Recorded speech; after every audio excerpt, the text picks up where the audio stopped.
At Talon's broadcast.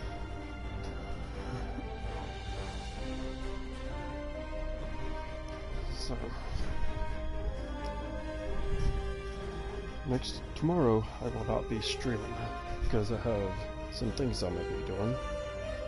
So anyway, let's get started.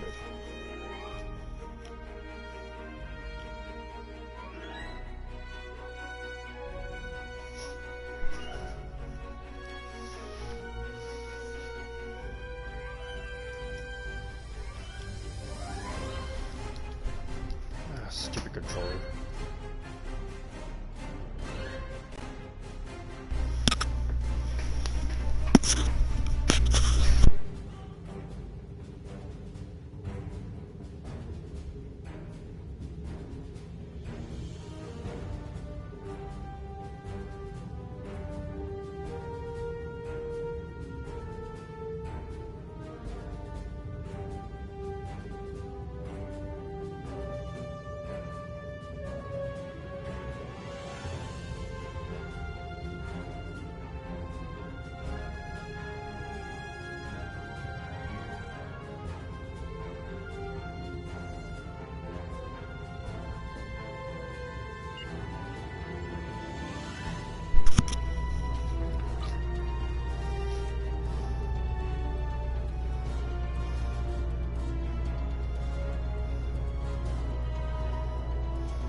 list of available specializations can be seen here. Select any of them to show details about the abilities and bonuses they offer, and to spend specialization points to advance your captain. The progress bar reflects your current status within a specialization tree and displays the bonuses that can be unlocked in that tree.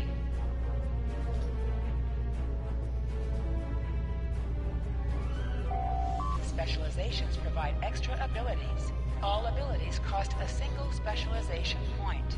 Additional specialization points will be earned each time your experience point bar is filled, even after you reach maximum level. Specializations provide extra abilities. All abilities cost a single. You can assign one specialization as primary and one as secondary. All purchased abilities from your primary specialization are enabled. Additional abilities may be purchased from... If you have purchased all available abilities, additional specialization points will be automatically converted to dilithium ore.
Jolan True.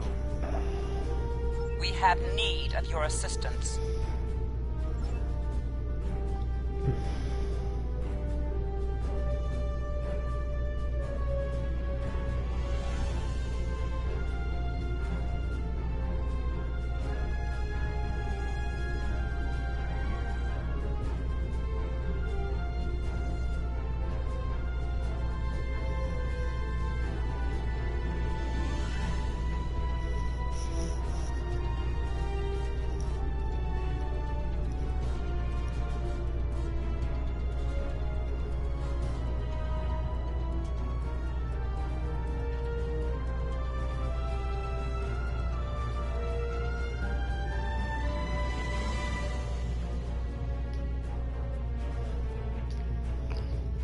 Helm, laying a course for Nukara Prime. Wait a second, what is this?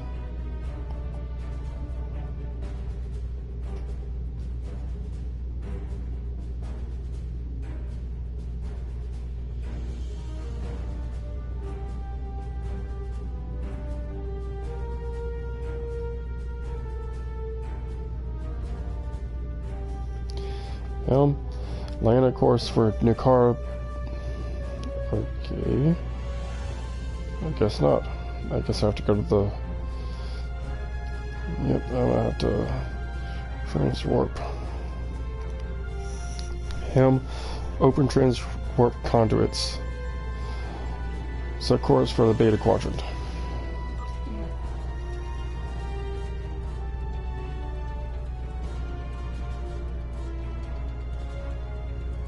Set course for Ryza. Engage.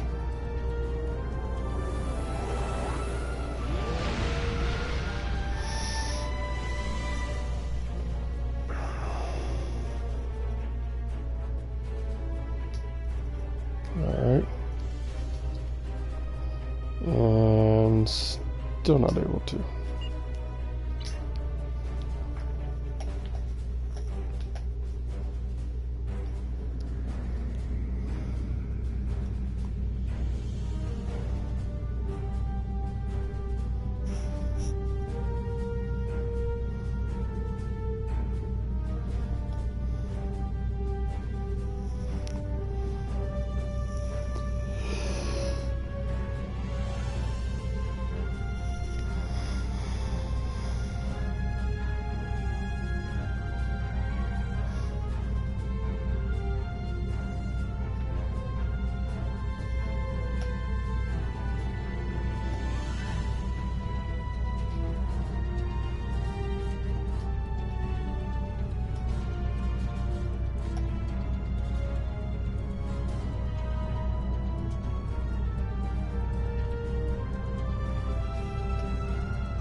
Let's check out what that is.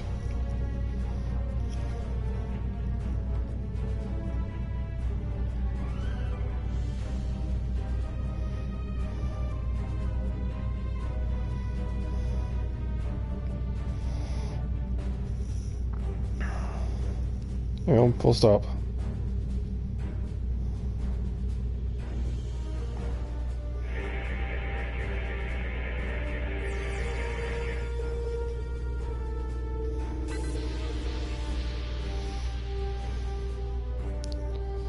Helm, continue course.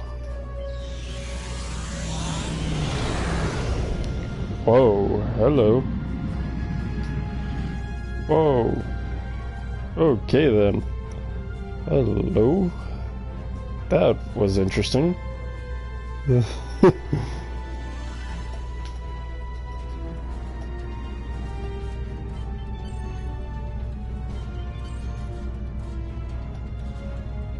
I did not know that this ship had that capability.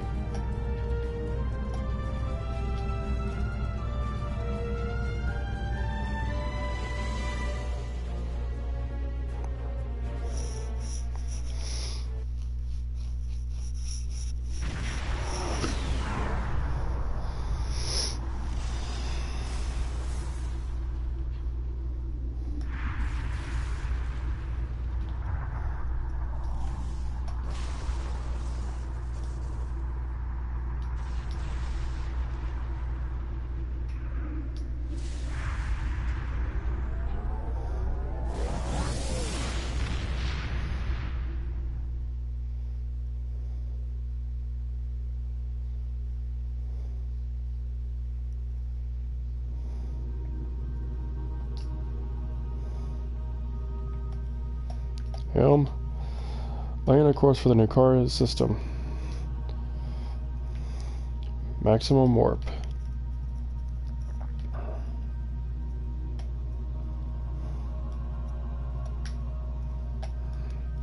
Engage.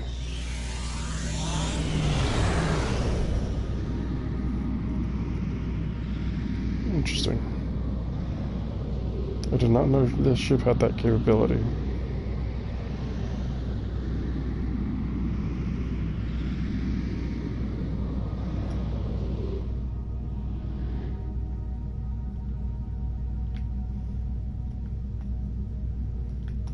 From the heart of Kronos to the frozen wastes of Rurapenthe, the Klingons have built an empire that values strength, honor, and skill in combat. To be Klingon is to be a warrior. Fight well, live with honor, die with a blade in your hand. If you can do these things, you will live forever in the stories of the great Klingon heroes. Go to Impulse.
Okay.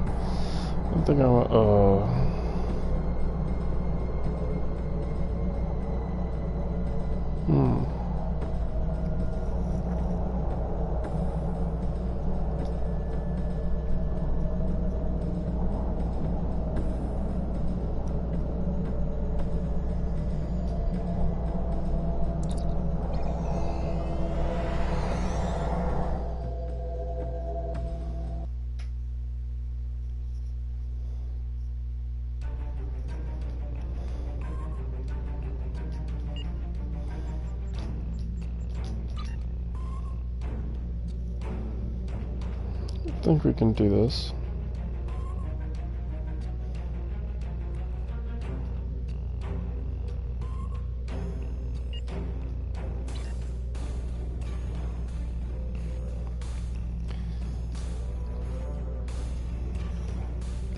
Helm, laying a course for our next. Let's see, what place am I going to again?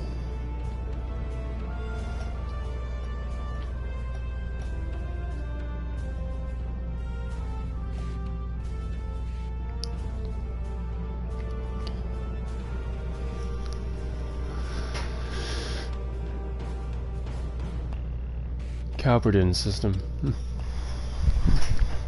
Helm, set a course for the USS Burn in the Calverdin system. Maximum warp. Engage. Although I may... You know what? Actually...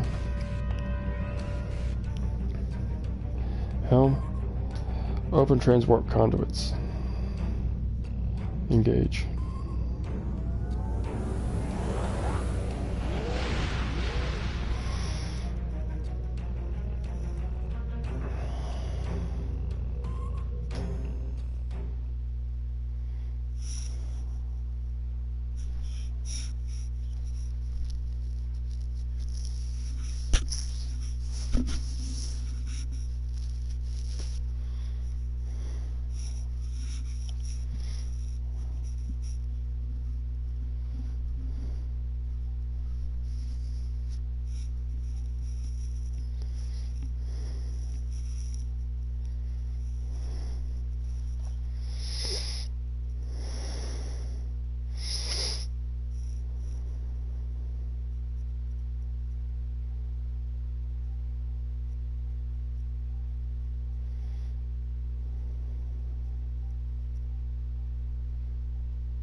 Cleared for transport at your convenience.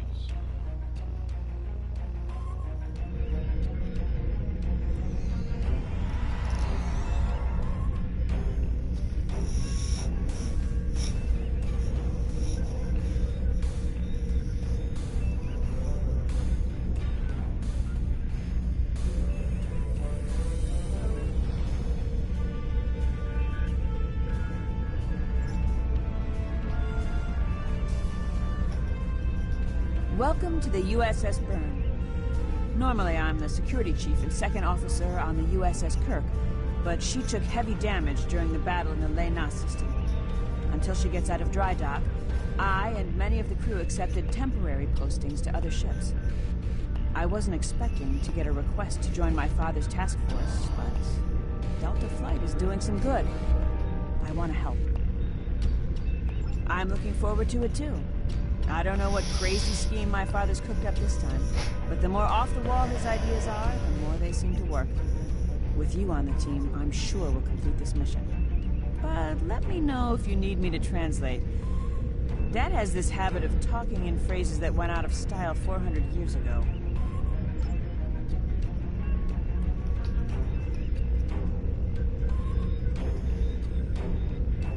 I'm Kanna Jinnis, the team scout.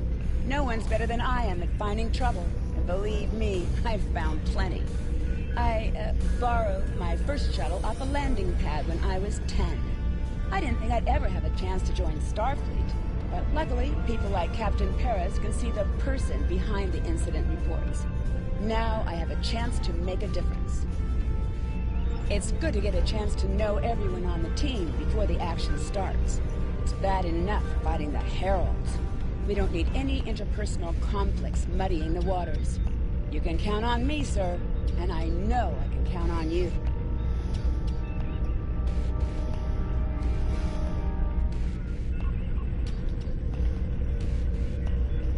Andrew Weston, all-around genius.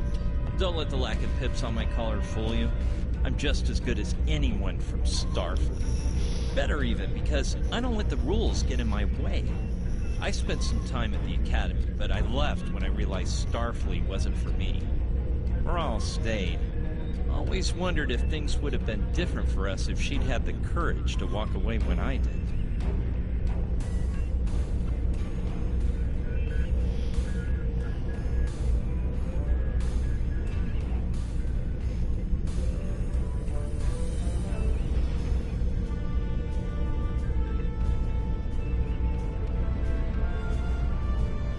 Sure, Kirk reprograms the Kobayashi Maru, and he's a legend.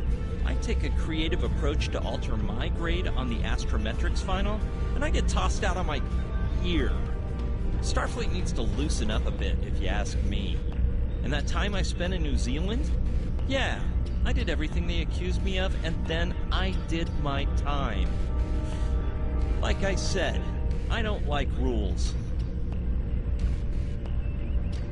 Just because I'm not as stiff doesn't mean I don't want to help win the war. My main focus is computers, specifically encryption algorithms.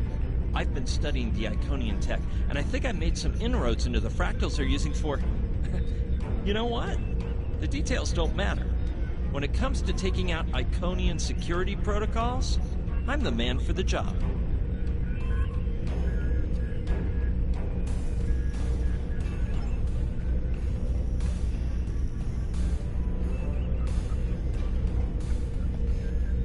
Warrior, join with us and stab at the heart of the Iconians.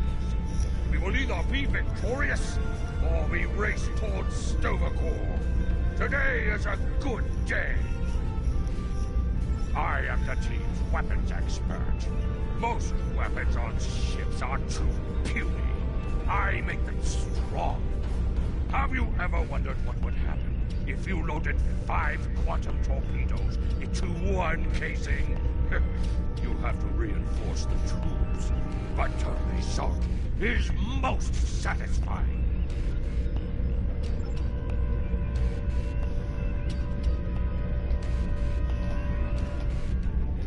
Jolan True, do you understand ancient Earth humor?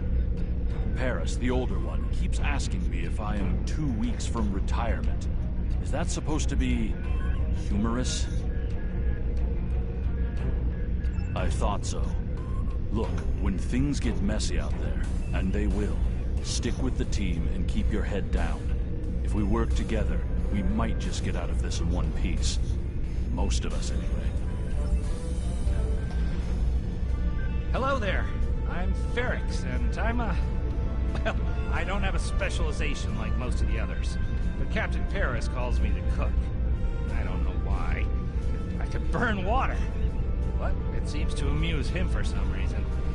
I'm a trader and blockade runner. Any place where there's conflict, there's usually a few good deals to be made. I wasn't too sure about leaving the Delta Quadrant.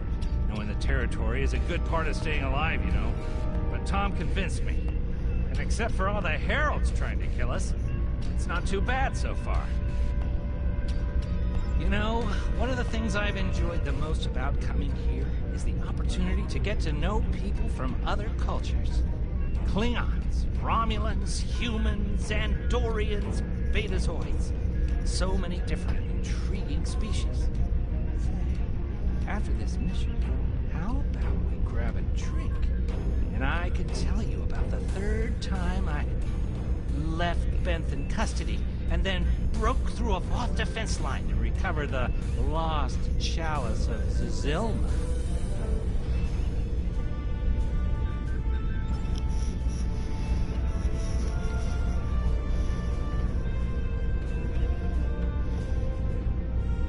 Thanks for coming. Nice to see you again, especially after what happened at New Romulus and Lanus. As you well know, the war is not going too well. Delta Flight is one of the ways we're trying to change that. We're a cross-faction team picked for our abilities, not our politics. Now the Alliance needs us to handle an important mission. I hate putting your crew at risk too, but we're gonna need you on this one. Oh, not much. We're just gonna slip into a heavily guarded system that the Iconians already control, avoid detection and probable destruction, steal a Solanae device that could give them a beachhead in our dimension, and escape with our lives. Sound like fun?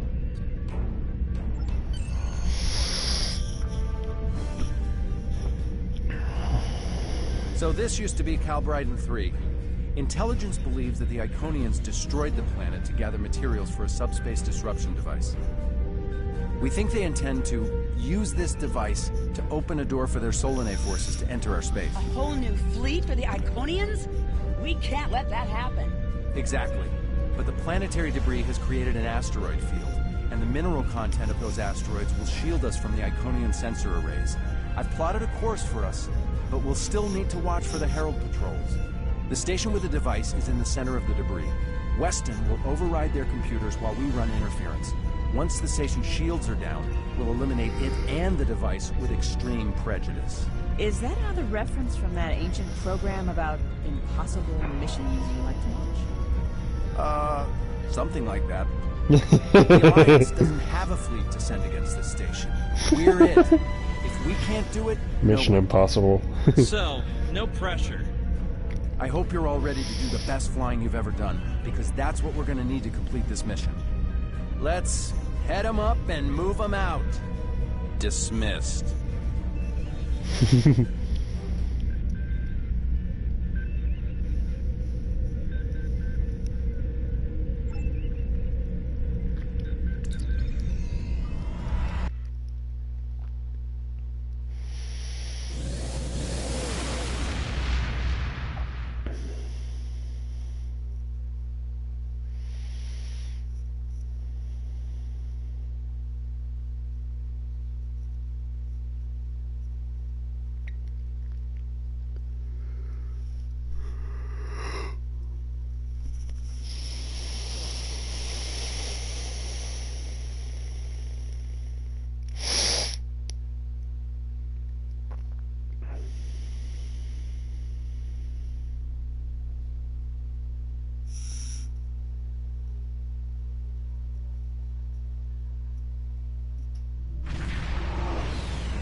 The rubble in our way used to be the planet known as Calbryden 3, uninhabited, luckily, but they had high amounts of topaline, uridium, and boronite.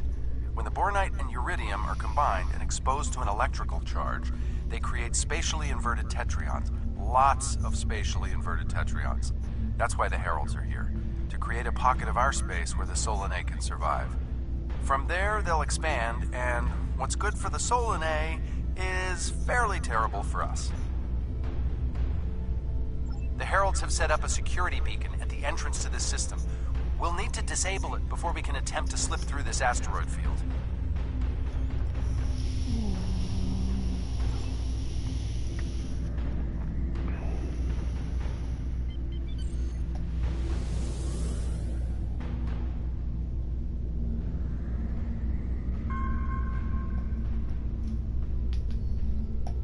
Okay, Weston. Your mission, should you choose to accept it, is to take down this security grid. We only have a limited amount of time before a patrol comes by and finds us. I need help inputting the proper subspace frequencies as I use my deflector dish to cycle through the possibilities. You'll need to match the alpha, beta, and gamma bands.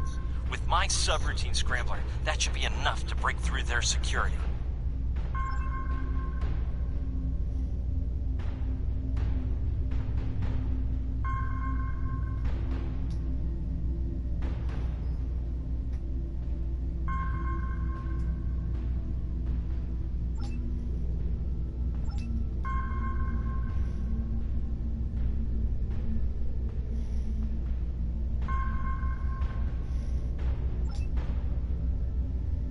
We've done it! Hurry! The security perimeter won't stay down for long! Okay, here's the good news. The topaline and the planetary debris will hide us from the Herald sensors. Now keep the larger deposits between your ship and the Iconian station. If you stray too far off the path, they'll find us. So keep moving and stay in formation. If you encounter any patrols, take them out as quickly as you can. We need to get in position before the Heralds know we're here. How would you rate your piloting abilities?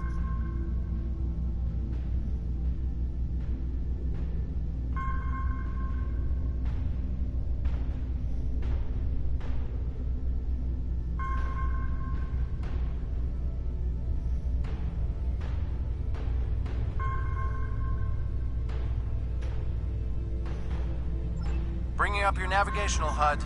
Now.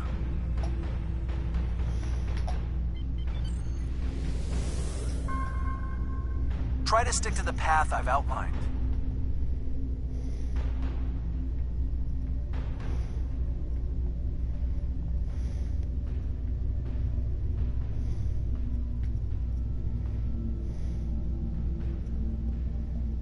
The mineral content of the asteroids will shield us from the Herald sensors. Try to stay in formation with the rest of the squadron.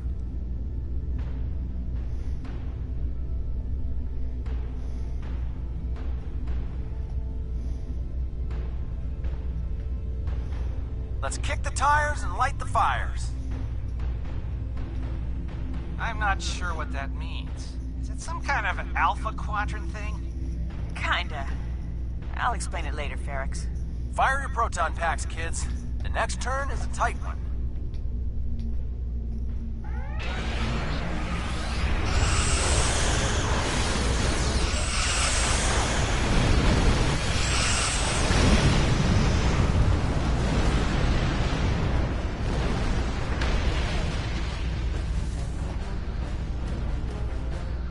Let's get going.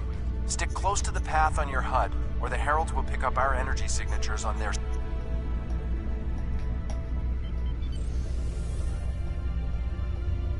Easy enough for a talented, handsome pilot like myself.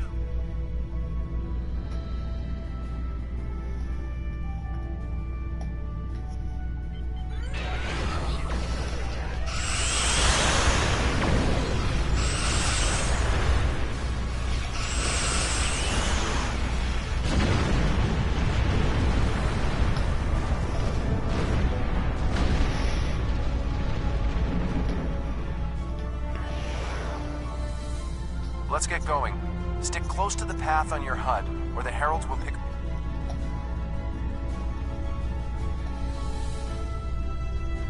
Everyone's mom tells them they're handsome, Ferrix.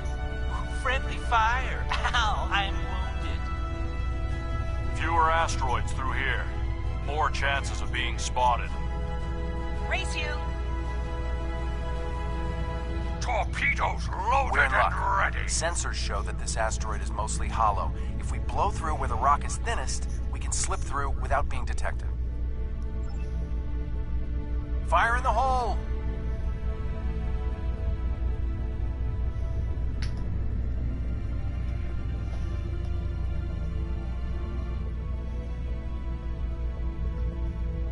This reminds me of flying through Earth's space dock. They don't like it when you do that at full impulse. Yeah. Wait. Who let Ferrix fly inside ESD? Weston? No comment. Fasten your seatbelts. It's gonna be a bumpy night. Ha! I've flown through worse in the Badlands.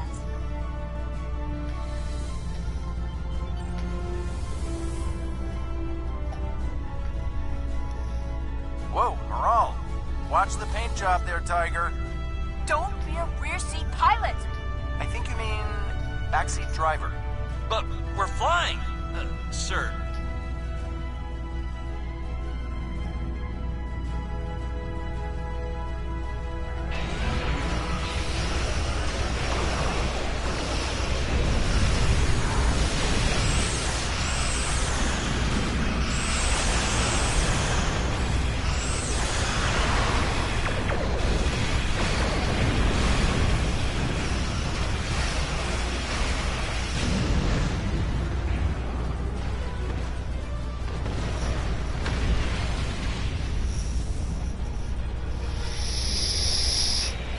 Let's get going.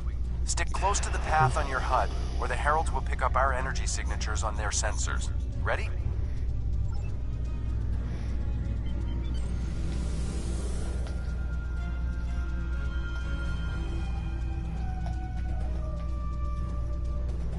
Herald patrol up ahead. Take them out before they can warn the others.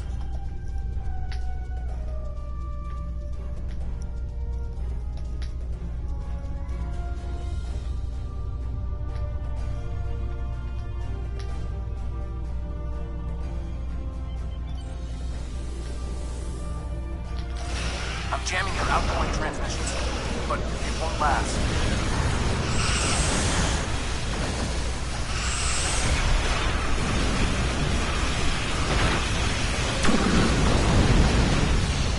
Shields are down! We're taking on boarding parties!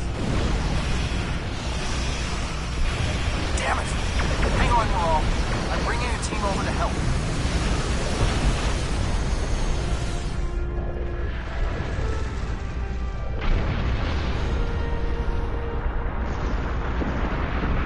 We need backup over here. Get it.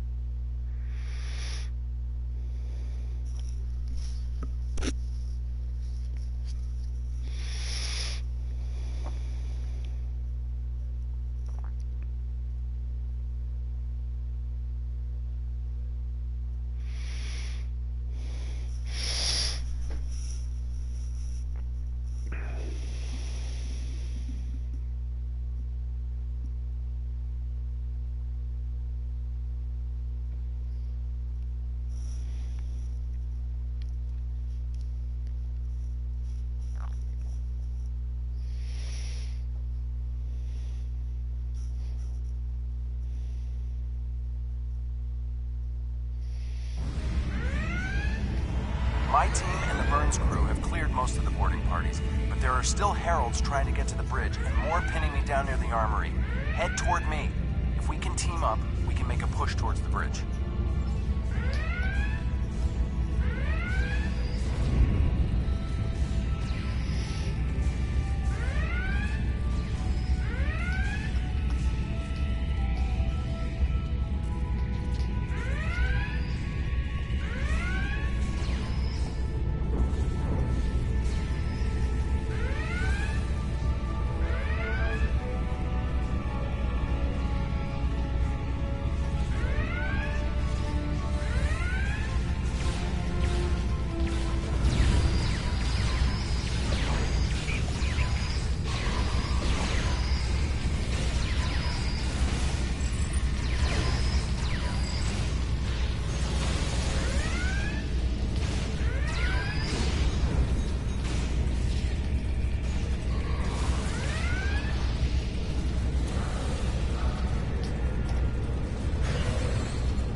Fell back here to grab some phaser rifles and got bottled up by those heralds.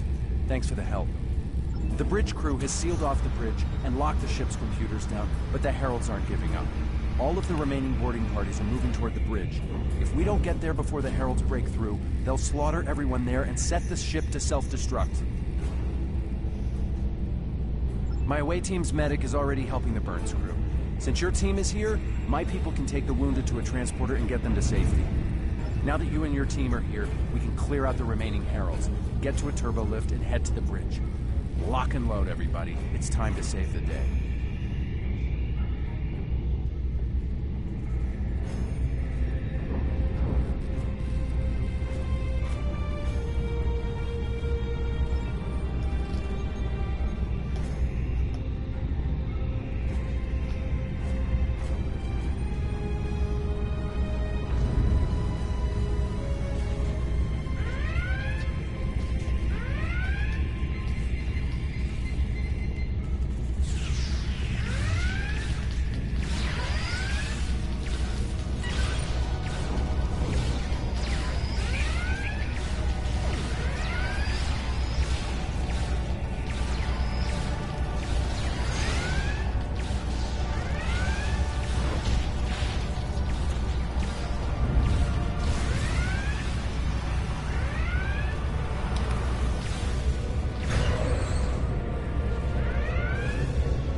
I think that's the last of them.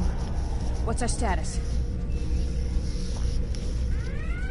Your ship is damaged and you have crew in sickbay, Morale. I don't want any unnecessary casualties. I have great respect for your abilities, but if this is some sort of Klingon, glory-seeking, never give up, today is a good day to die kind of thing... Everyone on this ship knew the risks when we started this mission, including me.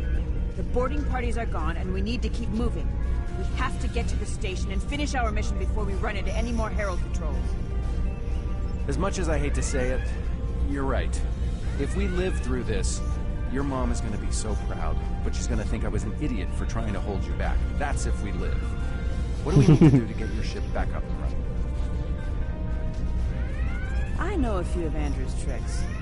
Use one of his encrypted override codes to lock the Heralds out of our computers so they couldn't take control of the ship. I could use some extra hands to get these systems restored.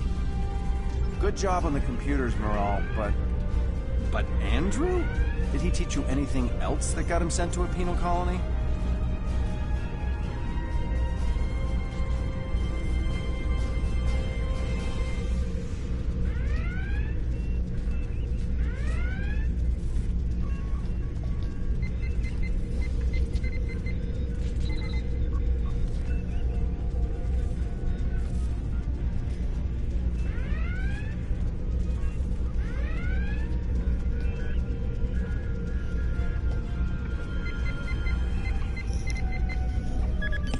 That does it. Let's both get back to our ships and finish this.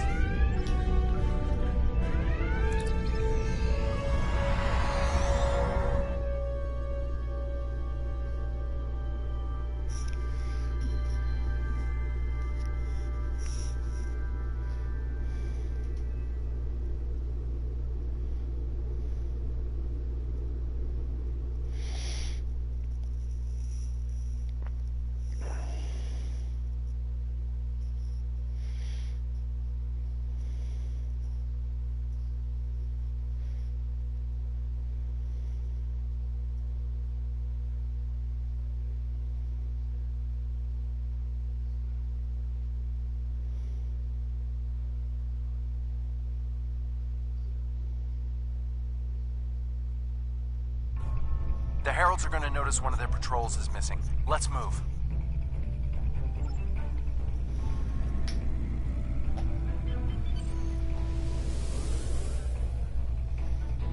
Time to pick up the pace, people. I got some scans of those ships.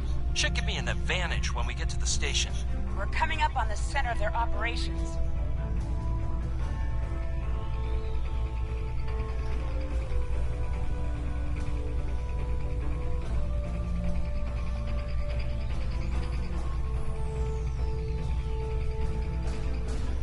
Detecting Solanae energy signatures ahead. Solanae, ugh. They give me the creeps. Wow, I've never seen anything like this. Target the ships defending the station.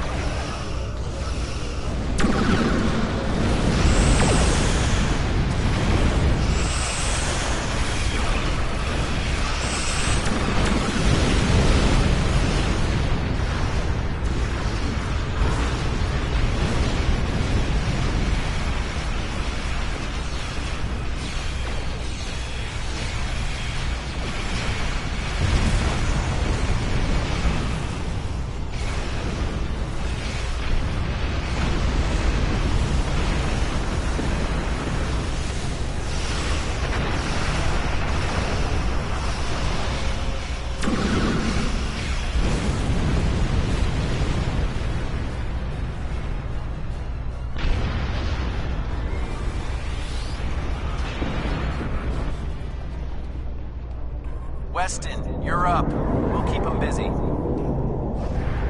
On it. Iconian energy signature detected. Evasive maneuvers. Pattern, Paris Delta 2. Andrew! We need to abort. We can't do this without Weston. I can do it. Andrew gave me a backup copy of his algorithms in case something happened. We're falling back. Tad, I know you mean well. I have to do this. You know what will happen if the Solanae can break through. We'll lose everything. Okay, Morale. You can be almost as stubborn as your mother, but I know when I'm beat. All right, people, you heard her. We're going in hot. Cover Morale's ship so she can finish this. We are Delta Flight, and we will not be stopped.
Left on the station. Take them out now.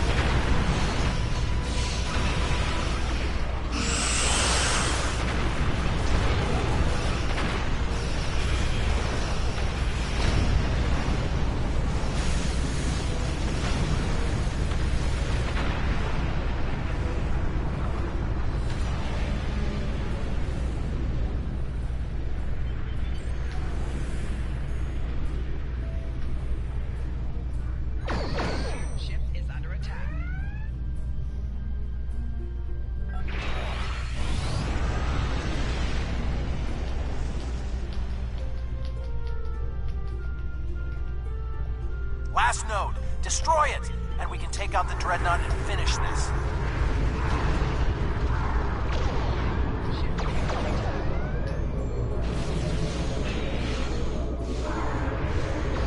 Shields are offline. Destroy the Dreadnought.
They're activating the station. They're trying to bring the Solanae through. Give me just... Got it! Core shield's down. Hit him now! Detecting a power surge! I have their main computer. They're still trying to start the conversion process, but their shields are completely down. Okay, let's blow up this thing and head home.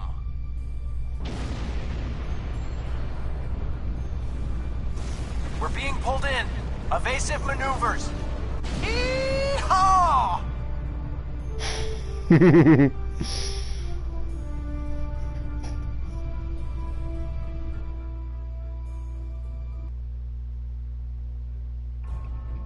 I found something interesting in the computer system before the station blew. It's coordinates for another sphere. And this one looks to be very strategically important. It might even be a secondary hub for the Iconian Gateway network. I grabbed everything on it I can find. I'll transmit the files to Captain Cogran at Alliance Command. Maybe he can get a team together to investigate.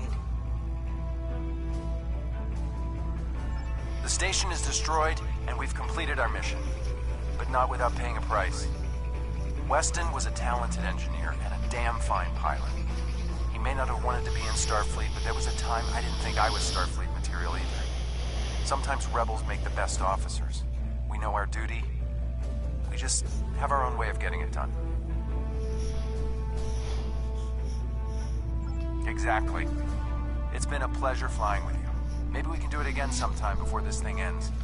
Consider yourself an honorary member of Delta Flight.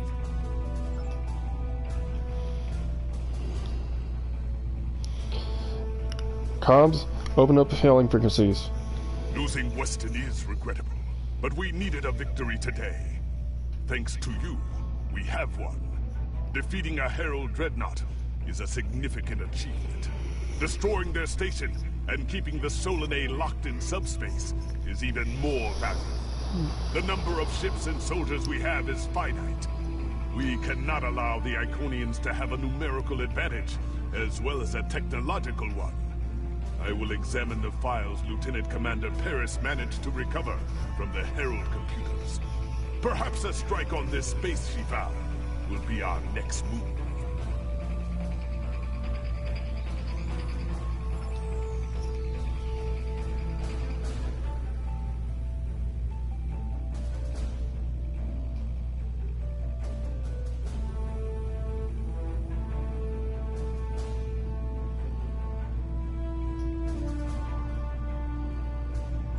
Congratulations, and all of our warriors are needed to fight. The Empire requires your assistance with a covert mission deep in Iconian territory. It is dangerous, but if successful, it has a chance of turning the tide of the war in our favor. Report to the Denasia system. There you will meet a man named Ramir. He wants to explain the details of the operation to you personally.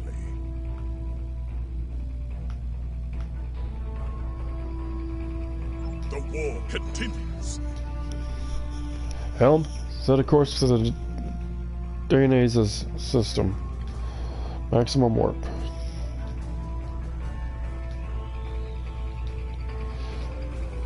Engage.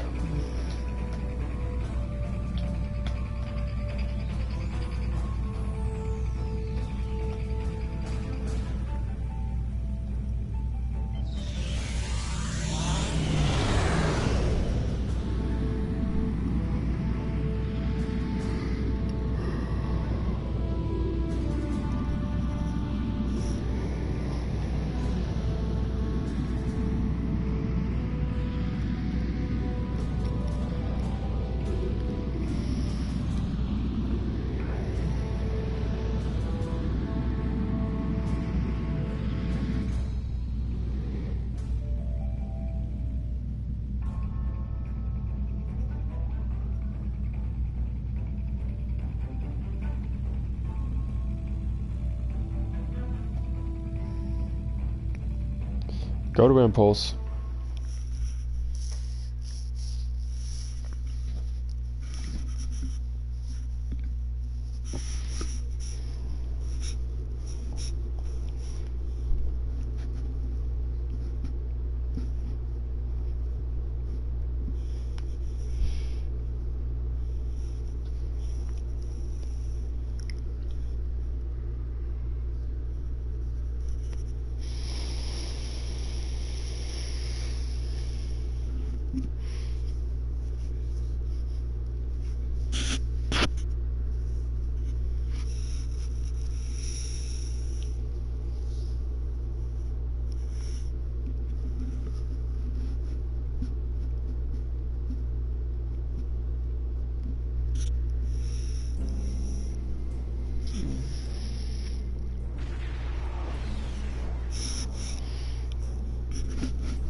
ready for transport.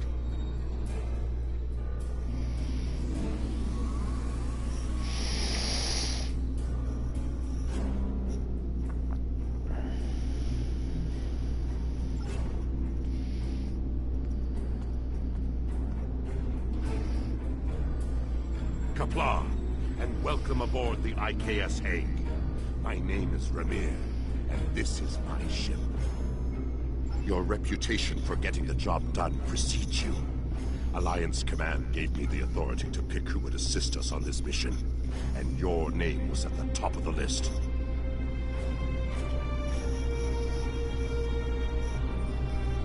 If you do not know about my team or our missions, then I have been successful. There are many battles fought in shadow. Now, if you don't have any further questions, follow me to the briefing room. I will give you more details about our mission there. House Peg is the code name for a discreet group that serves the Empire. My team are all warriors, but you will not find us screaming battle hymns or leading the charge against an army. Guile and secrecy are our weapons of choice. There is honor to be found, even in dishonesty. If an enemy force can be felled by words or the simple removal of one troublesome individual, the entire Klingon Empire is strengthened by the acts of a few brave men and women. My warriors do not use poison, and we look our targets in the eye before they die. But there is no need to shout when a whisper carries more meaning. The past few years have brought about many changes in our ways, and a warrior who only uses one weapon would be a poor warrior indeed. As the mighty Kalis once said, a well-aimed blade can sometimes achieve more than a fully armed armada. Now let us begin the briefing.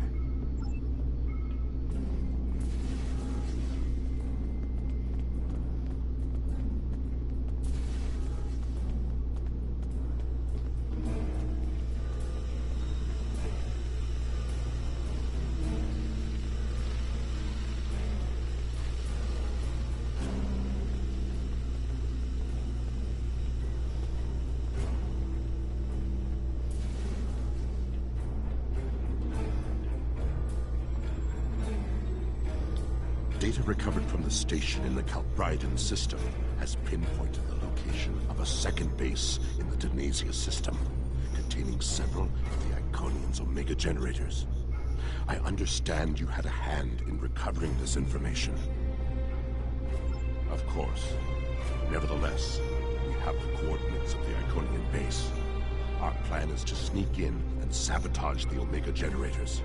Taking them out will cripple the Iconians' ability to refine the Omega molecules that fuel their gateway networks. Infiltration is our specialty, and we have technology not available to other ships of the fleet. Our cloaking device can extend to protect your ship as well. That should be sufficient to protect us. Then we fight. I expect we will have to fight our way out anyway, after we detonate the Omega generators.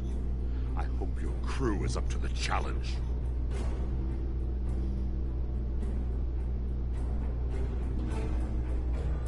Our scientists put the risk of a catastrophic reaction at less than 7%. That is an acceptable risk.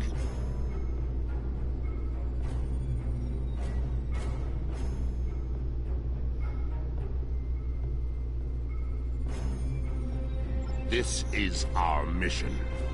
You, of course, have the authority to change our mission parameters. The lair is right over there. She will also be a part of the away team to help extract any Iconian intelligence we find in the facility. Be careful. Her mate Travana is very protective.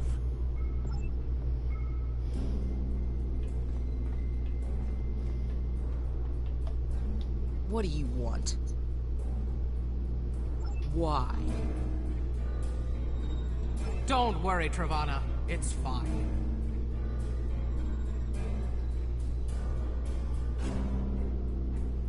Yes, but the chances are slight. If the charges are properly placed and calibrated, it should not be a problem. Well, the risk comes from non-stabilized Omega particles. They are very unstable. If a chain reaction starts, we will not be able to stop it. If that happens, we'll lose our ship, yours, and anything within a few thousand kilograms at the least. But if that happens, the heralds in the system will be destroyed too. That's something.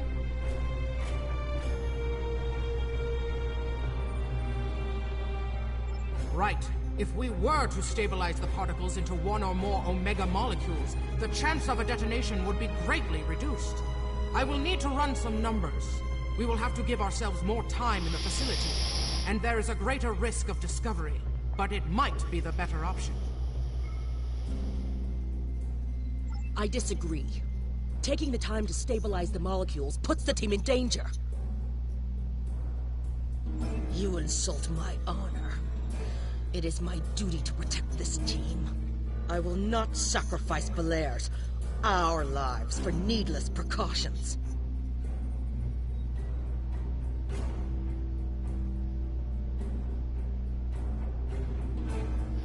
So be it, Tuck.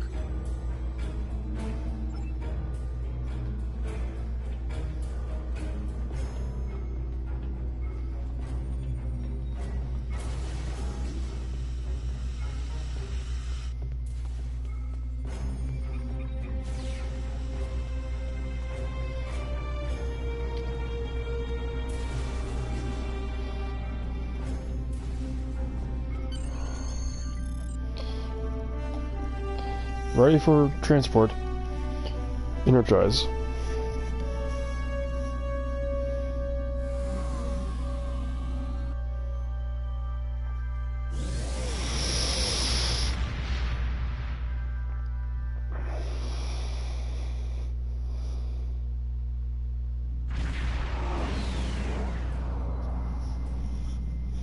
We are beyond the Herald sensor range, but we should not approach any closer without the protection of a cloaking device. Once we get close to the planet, we will not be able to risk a wide scan, so we will need to perform a series of pinpoint triangulation scans in order to locate the facility housing the Omega generators. At least we can remain cloaked while we do so. Once we have the location of the facility, my team will meet yours on the surface. Then arm your weapons and prepare for battle. Our cloaks will do us no good after the Heralds discover our sabotage.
In order to expedite the triangulation process, my ship will move away from yours and perform our own scan once we have reached a distance of 4 kilocams.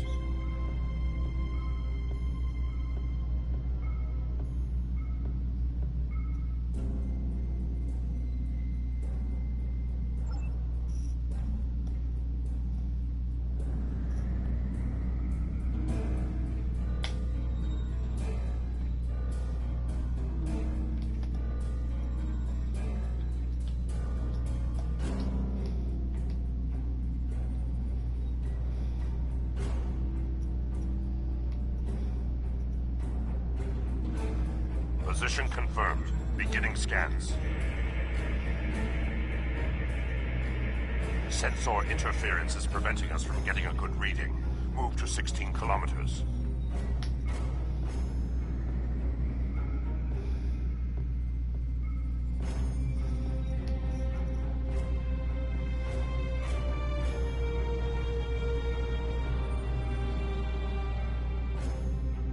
"16 kilometers confirmed.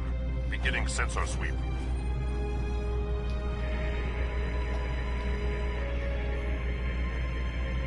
Belair here. I have coordinates for the facility, but I cannot do a deep scan without revealing our presence.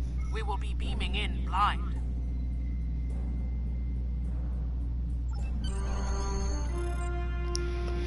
Ready team to transporter room 1.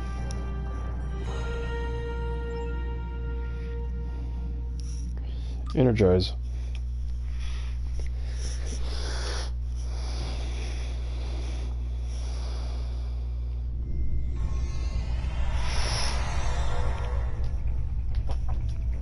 This facility was very well concealed and shielded.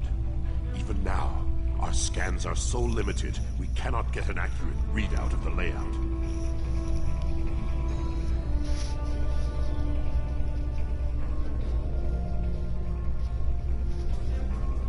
True, but our tricorders will be of assistance while navigating.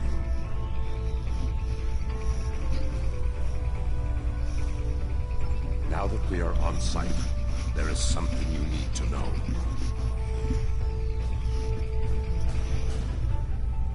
Only because I had orders which would supersede yours. I am not the leader of House Peg. Now that we have secured the landing area, it is safe for him to join us.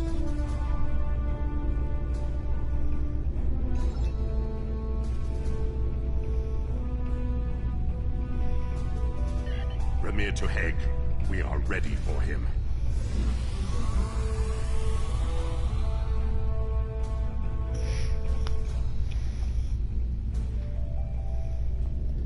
Kapla, you and your team have done well so far. Now, let us vanquish our foes. I am more than a figurehead. A man cannot lead an empire of warriors without being a warrior himself. I carry the Sword of Kalis, a weapon of fables, forged by Kalis the Unforgettable in the fires of the Kristok volcano, and cooled in the icy waters of the Lake of Lusul. This blade slew Molor, it conquered the Valkyrie, and created a mighty empire. Now I will wield it against the infernal servants of the demons of air and darkness.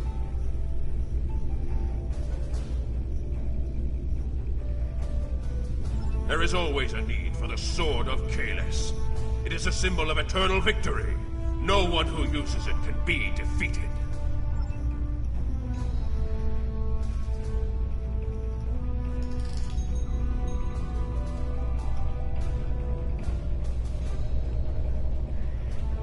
We're right behind you.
Sensors are picking up a different Omega generator.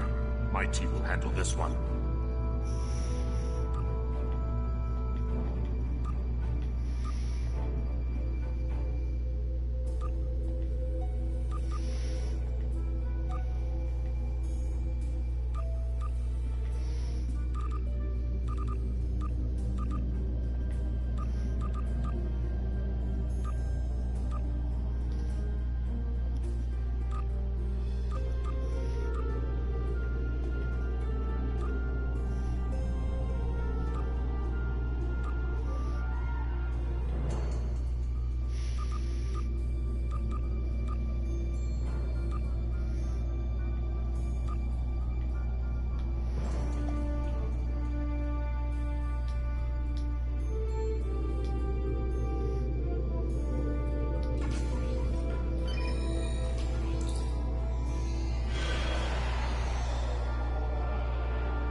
Charges are set.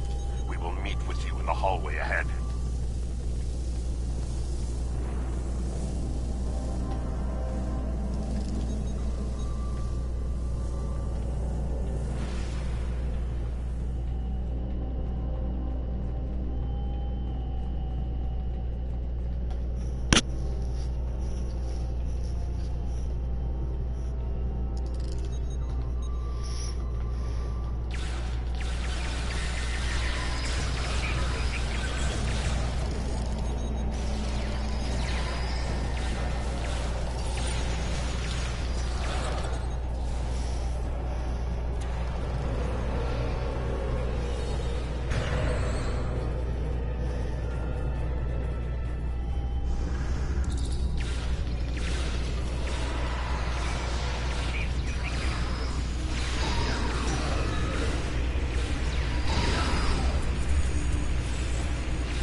We got some information from the Iconian network. How did you do? Fortunately, I come prepared. My tricorder is loaded with the best decryption subroutines available in the Empire. Wrote a couple of them myself. This is interesting. There are battle plans here for the Delta Quadrant. The Iconians were advising the Vadvar for months before the conflict started there. In fact, the Iconians insisted that the Vadvar start their attack in the Krenim Imperium, although they didn't say why. I also see data on where the Omega energy is being distributed. This is good. If we use this, we can attack the subspace stations where... Oh no! Taket, one of the Iconians! It's here! Yes, sir. We need to find the last generator.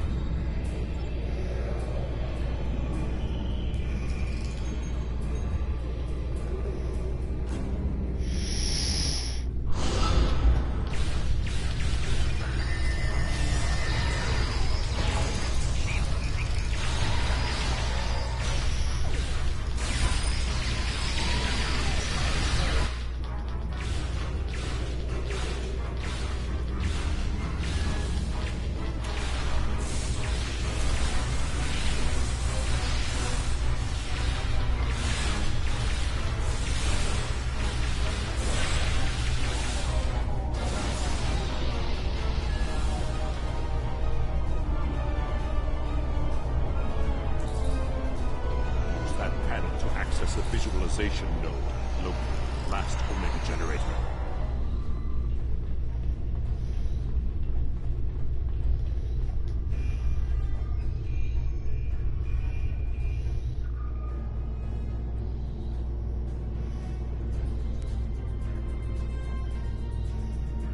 Zoom in on that. It's Taket.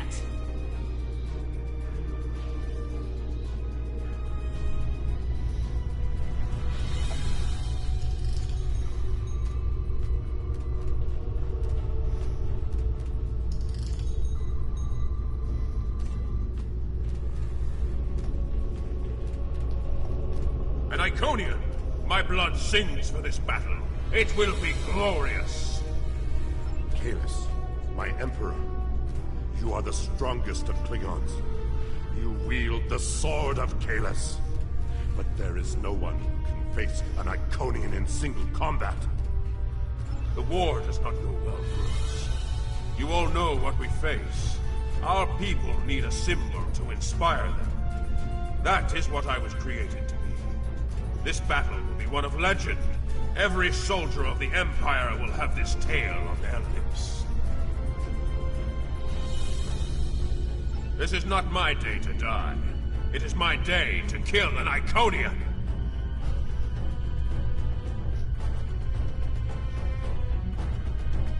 Who am I to argue with the Emperor? Firing a disruptor in an Iconian is like attacking a starship with a stick. The sword of Kalis is a remarkable weapon. Might be the only thing that could work. We part ways here. Complete your mission. I will descend to the lower level and challenge the Iconian. We create a legend this day. Remember it. If anyone can kill an Iconian, it is Kalis. Niko kara endo kila edo cham kare do kila sapare cho mara eko rika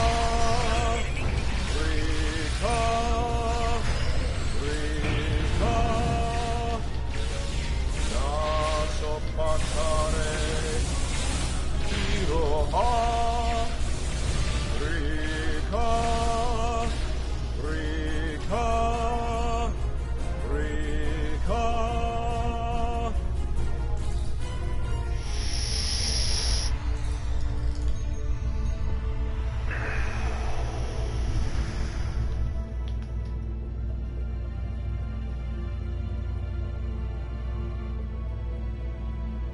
Ket! I have come for you! Face me, creature! I challenge you to honorable combat! Come forth! I am Kahless the Unforgettable. Destroyer of Molor, defender of Kamchi, and Emperor of the Klingons! In my hands is the sword of Kahless, first of its kind. Will you not face me, Ket? What could a being such as yourself have to fear from one man?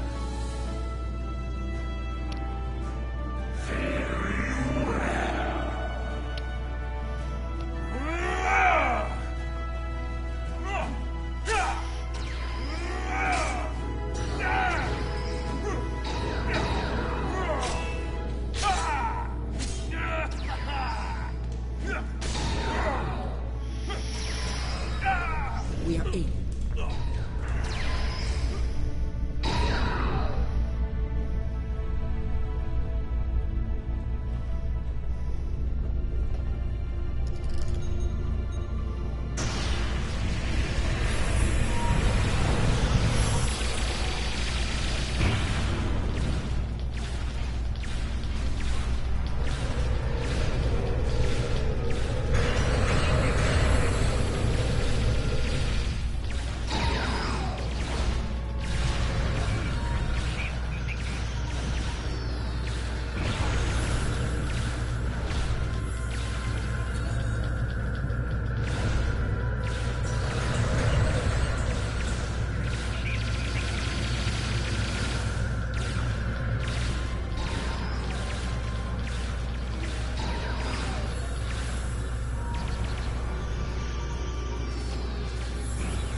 Ket's too strong.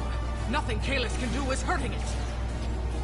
We have to weaken the Iconian, and I think I know how. Omega molecules gather energy like sponges in water. That's why a small amount of Omega can generate such a vast amount of power. Quick, find a console and activate the reactor. If we hit the Iconian with Omega, we might be able to injure it.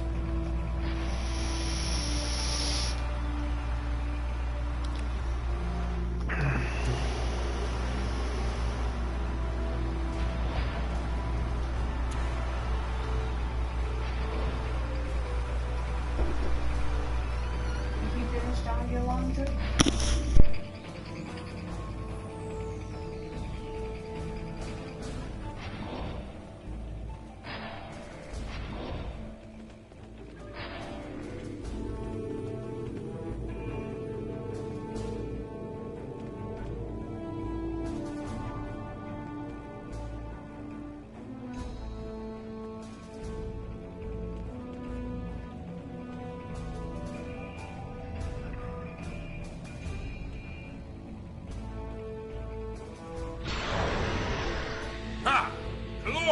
Battle. Be right back, everyone.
I'm back.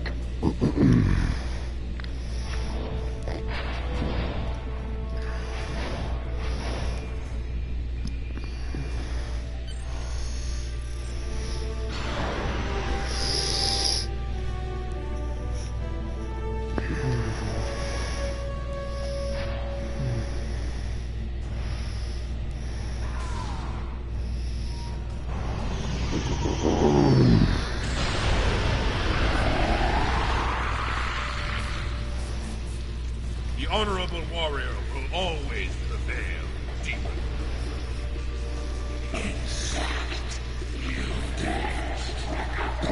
You are no god to capture, and your tyranny ends now!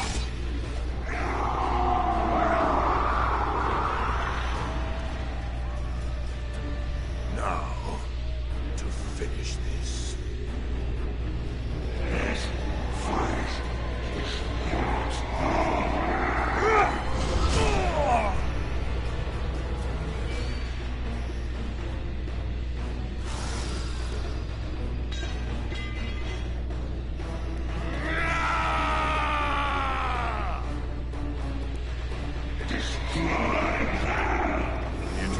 Emergency transport now!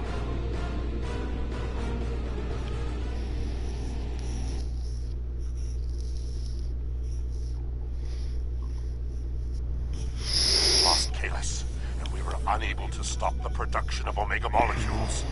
The Iconian war will continue, and much blood will be shed. True, the data recovered by your team in the lab will be invaluable to the Alliance. The only thing to do is make sure it reaches them. To do that, we must escape this system. You're right. We can't risk this intel not making it back to the homeworld. I've pinpointed an excellent transmission spot near here, where we can send out an encrypted microburst of data. If we don't make it out of here, at least the information can be of use to those who still fight. The Emperor's sacrifice cannot be in vain.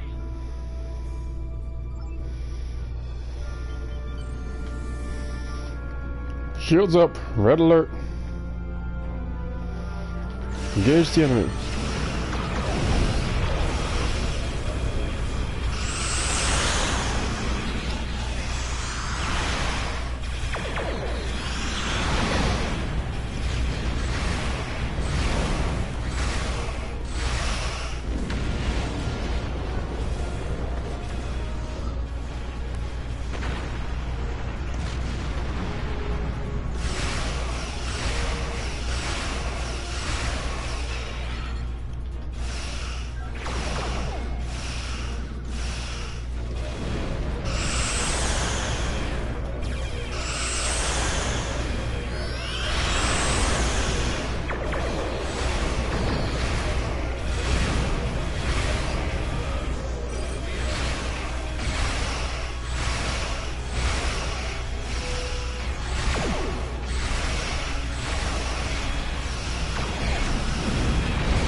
We're at the optimal transmission location.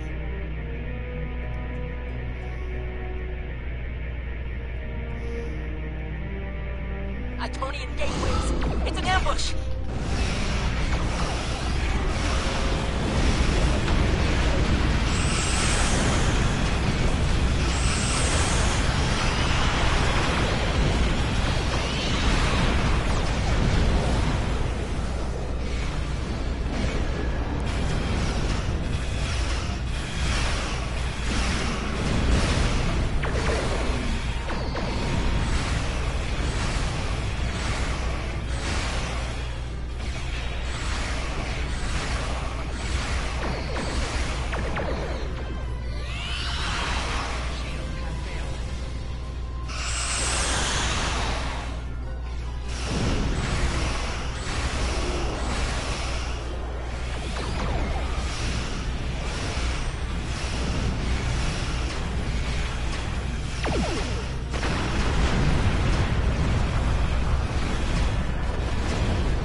Gateways. Something big is coming through.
Engage.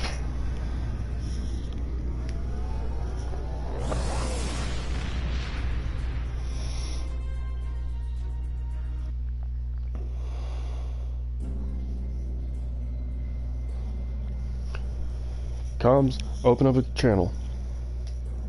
Contact command. I will mourn for Caelus, but celebrate his life. He was a clone, but he found honor in this life. Now I trust he will find Stovacor to his liking. But before he fared, he showed us the Iconians are mortal. His sacrifice will lead our way to victory. Kapla! Hail Caelus, Emperor and Conqueror!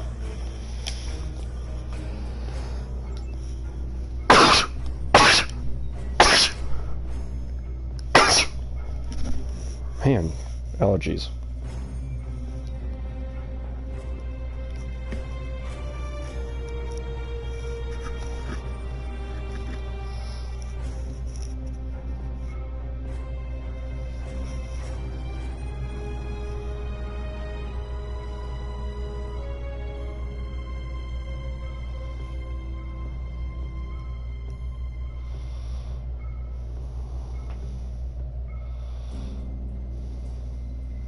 Congratulations. And all of our warriors are needed to fight. We have a lead on the Krynim. Voyager went to Krynim space looking for them a few months ago, but didn't find much more than a Vaudoir and some anomalous sensor rings. But now, we found a Ferengi selling what he claims are Krynim artifacts. You are authorized to negotiate with the Ferengi and obtain these artifacts. Follow the trail where it leads. We need a weapon against the Iconians. And the Vaudoir have gone to a great deal of trouble to keep whatever secrets the Krynim have out of our hands. The war continues, and... Well, set course. Maximum engage.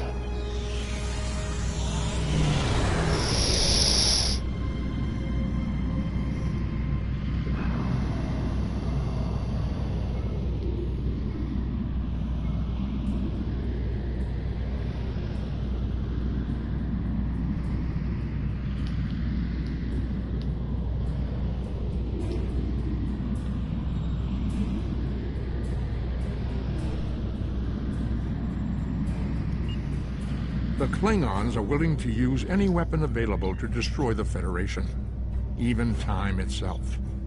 It falls to a small group of brave Starfleet officers to restore the timeline and rescue one of their own. Who controls this sector may determine who controls the war.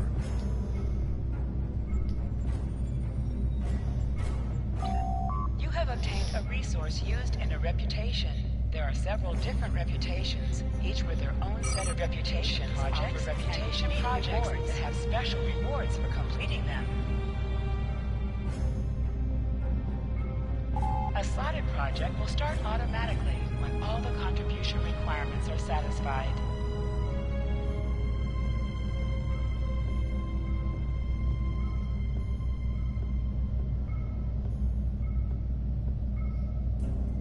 A slotted project will start automatically when all the contribution requirements are satisfied.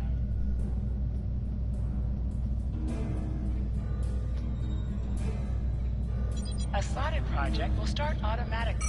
A slotted project will start automatically when all the contribution requirements are satisfied.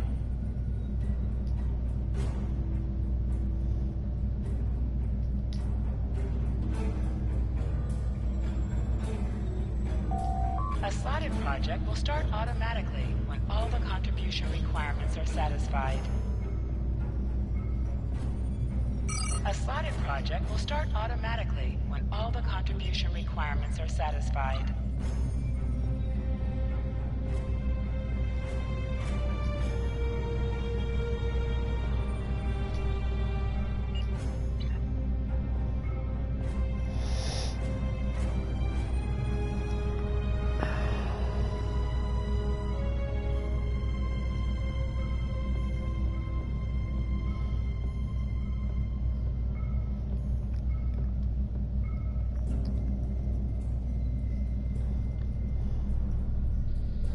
Go to Impulse.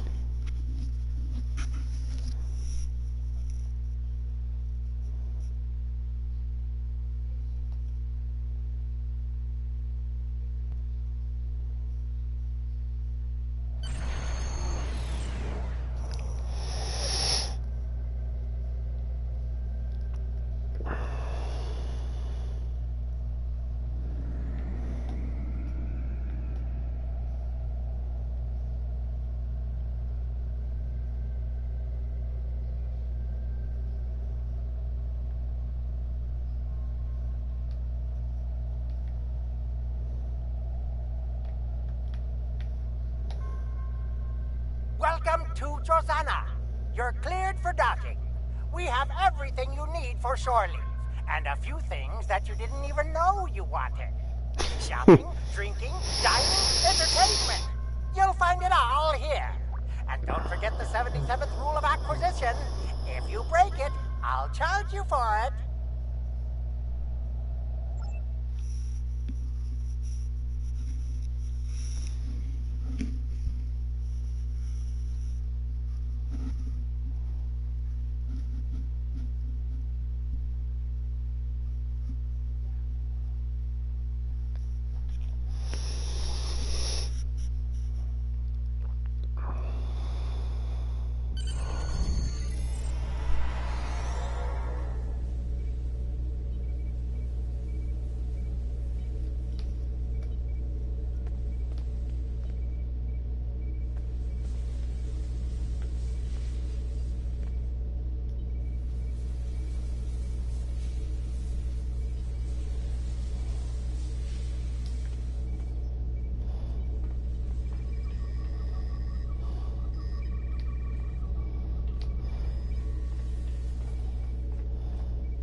May I help you? Oh, wait, you must be. I'm sorry, but the business facilitator is busy at the moment and cannot be disturbed. Yes, but Quen left me explicit instructions about this. He's in the middle of a delicate negotiation to triple his profits on the sale of a rare Delta Quadrant artifact, and cannot be disturbed.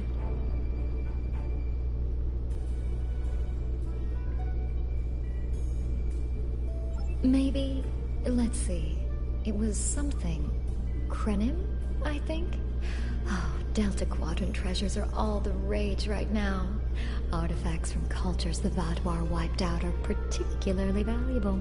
Quen's made quite a bit of latinum bringing them back through the gateways. Now, that profit-sharing plan he promised me hasn't materialized, but is it my place to complain?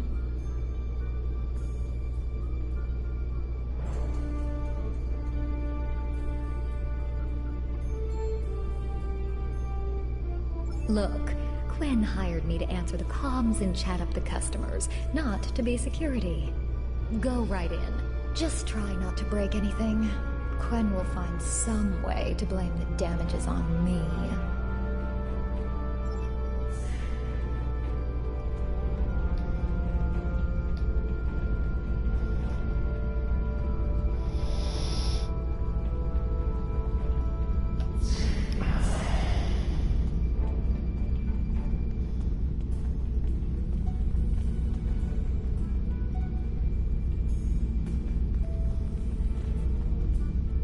Not so fast. The gentleman with the rather imposing associates over there has just made a very competitive offer for the device.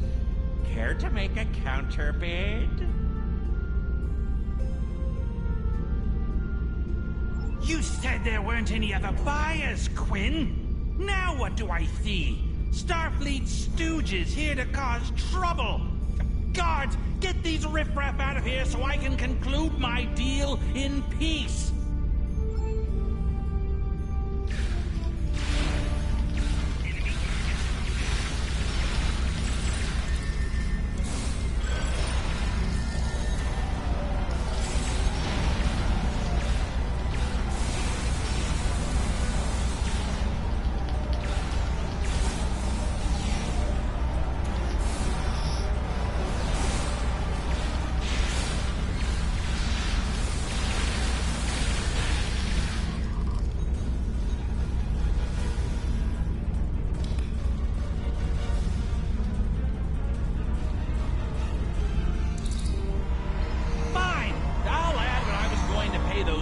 To my office. Hold it! I am Nog, son of Grand Nagus Rom. And I am a Ferengi. And when you deal with these people, you deal with me. You have a choice. Either deal with me, or I ask my father to have a word with the liquidators about your poor business practice. Well, I'm sure we can come to an understanding. That's what I thought. Now, kiss the staff. Get out! Not you.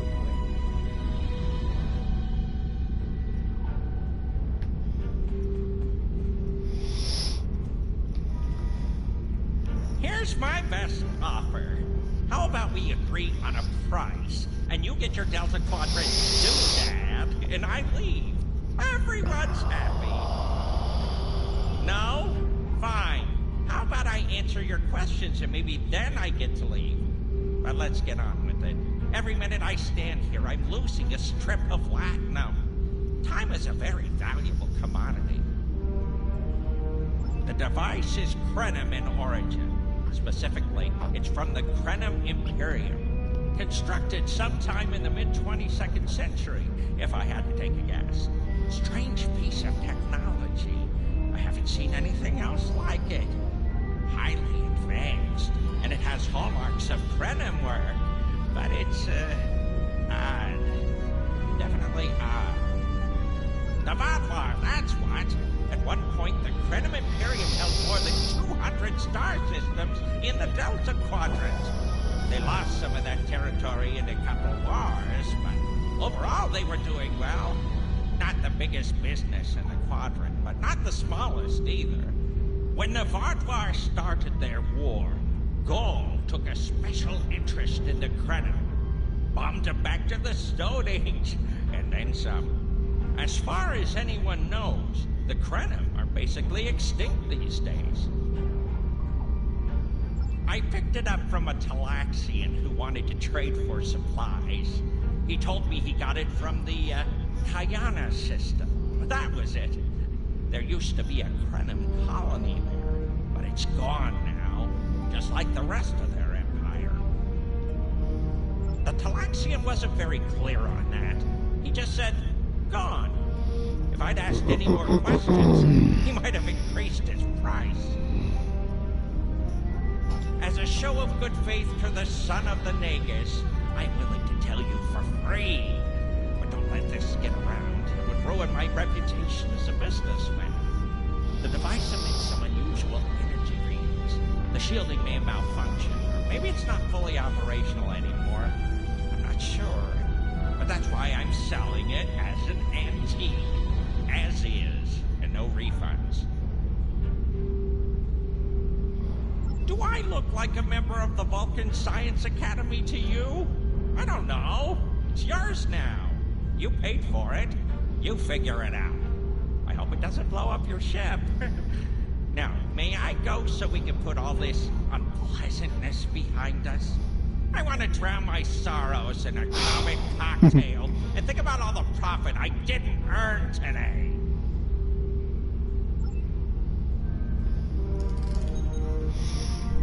Don't let the staff of Obus and these good looks fool you.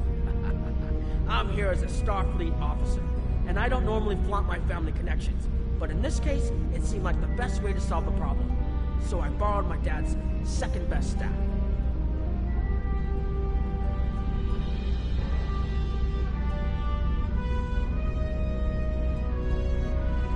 Interesting.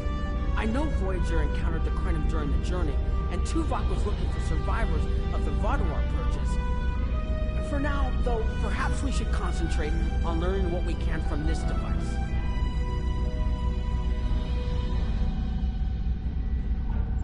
Quinn left without taking down his security, but fortunately I know how to get around it. This isn't a very sophisticated system. It's hardly worth a lot to be paid for it. If we overload the EPS conduits, we'll create a cascade failure in the system that the control protocols won't be able to handle.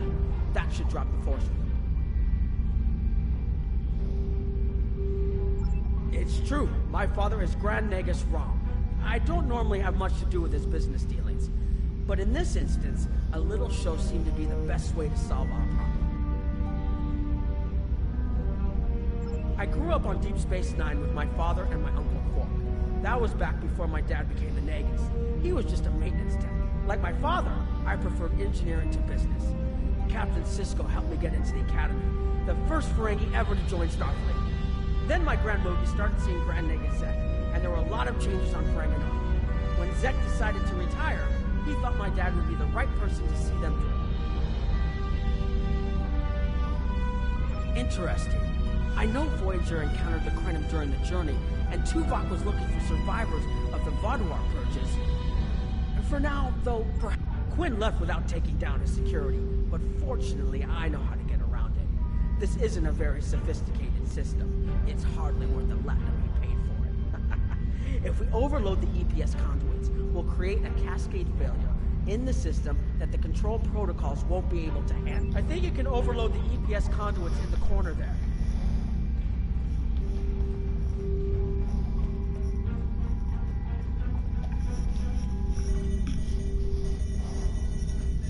Now that the power flow is disrupted, we can override the administrative access requirement. The controls are, yes, over here by the artifact.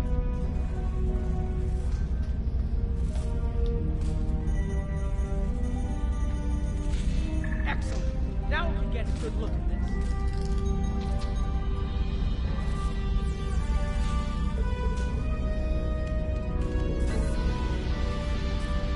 The waveforms aren't like anything I've seen before. I think I'm getting something. This is definitely Krenim in origin.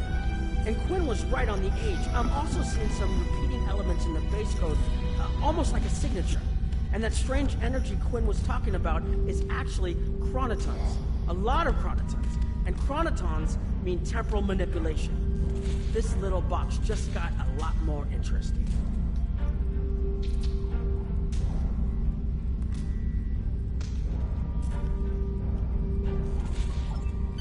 I'll take the device back to my ship, the Chimera, and have a look while we're on the way to the Kiana system. From what I understand, Voyager sent an away team to the Kiana system a few weeks ago, but they encountered some resistance and were forced to pull back before they can find what they were looking for. But now that we have this, maybe we'll be able to find what remains of the Krenim, if there's anything left to find.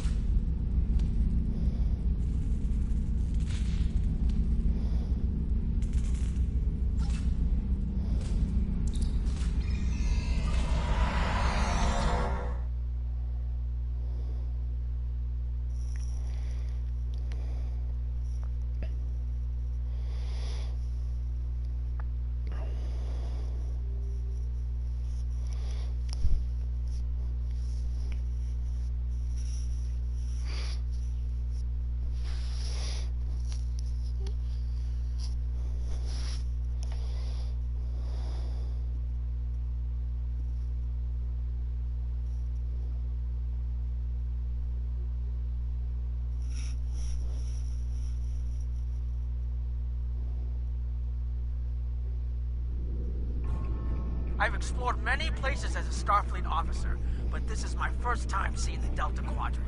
According to Quinn, the Krenim artifact came from this system. I hope we haven't come all this way just to chase ghosts.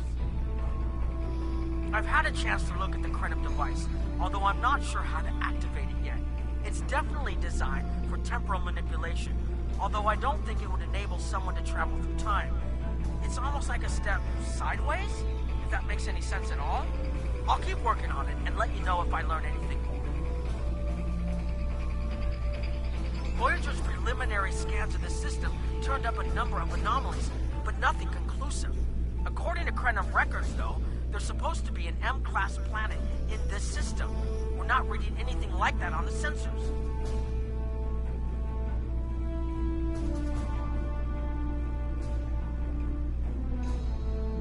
Could be. Let's check that wreckage out first. It might give us a better idea of what happened out here. And we should be on the lookout for Vaadwaur. Preliminary scans indicate they've been actively patrolling through this system. Keep an eye out for Vaadwaur. They're still patrolling this area.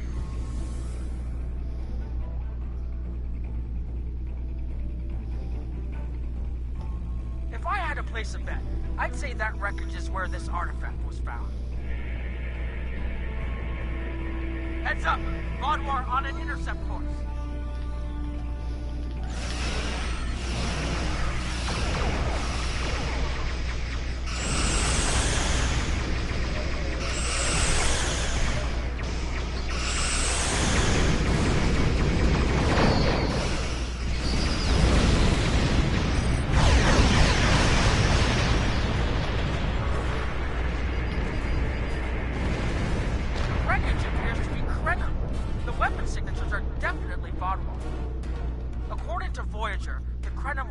Small society. There had to be a reason the Vaadwaur went out of their way to target them. Let's move. There might be more ships in range.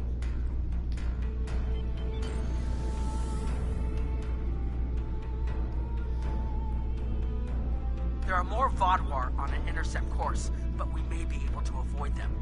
I suggest we use the mineral content of the asteroids I've marked to conceal our energy signatures. Vaadwaur sensors aren't as good as ours. Most of their technological advantage appears to be directed toward making better weapons. So it should work, as long as we don't attract their attention before we get out of their path.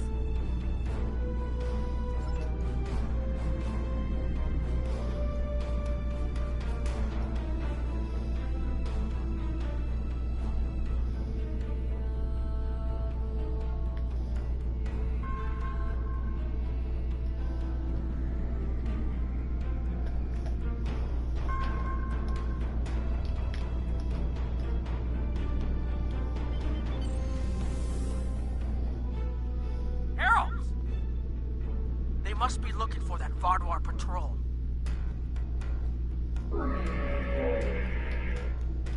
I don't think those heralds detected us. Let's hope they don't come back this way.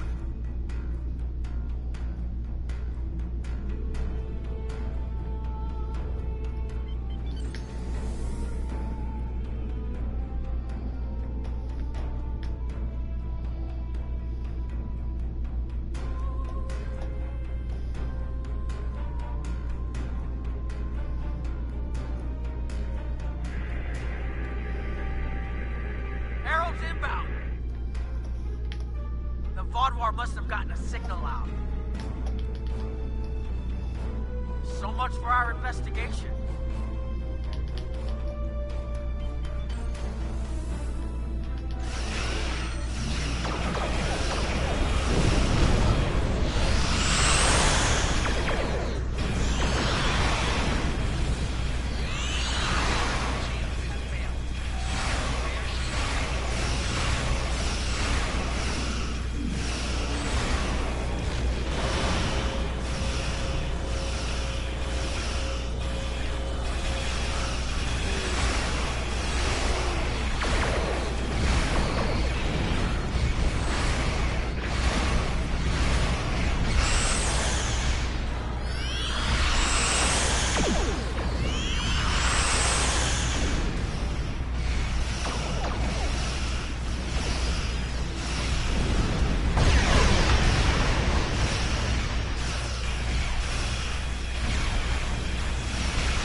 evidence that they're still patrolling the old Krenum systems.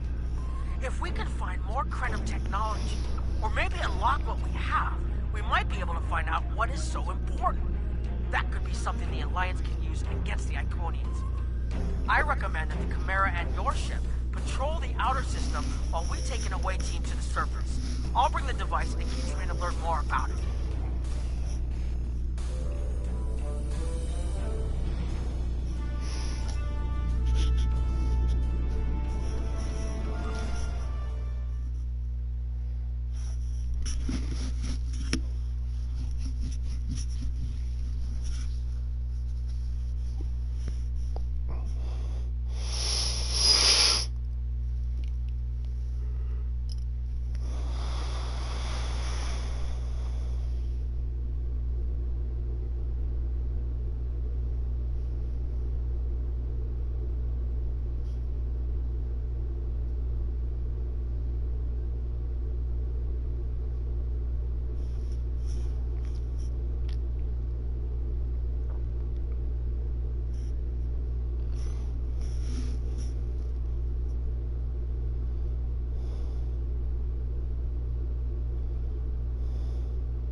Doesn't make sense. There's nothing here that would cause the readings I was seeing from orbit, but there are traces of chronotron particles. I've never known chronotrons to appear naturally without some sort of temporal manipulation going on, but there's nothing here. I'm starting to come up with a theory, but I need some more data. I recommend we take some additional scans. Exactly, but we need to be quick. Those patrols we encountered in orbit will be missed soon. I'm going to order the Chimera to try to avoid contact, but warn us if more ships arrive.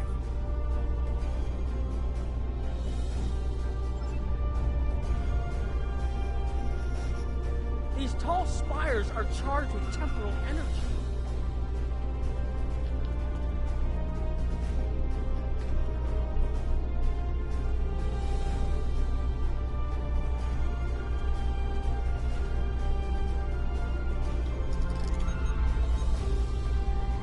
Curious. It's almost like it's in a state of temporal flux. I need to get some scans. There's something going on. There are more mineral deposits over there. There's a resonant frequency here that's not natural.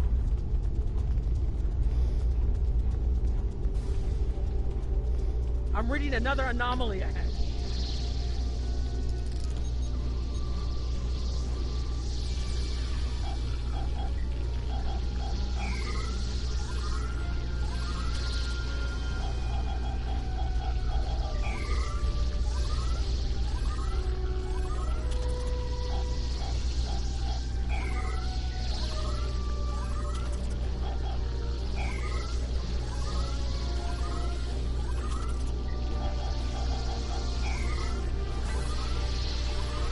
These anomalies have a shape, like a warp field, but not quite the same.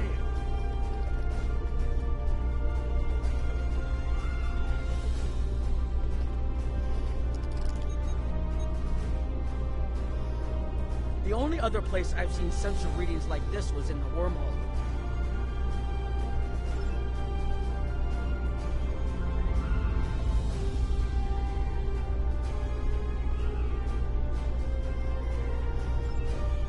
There, behind those rocks.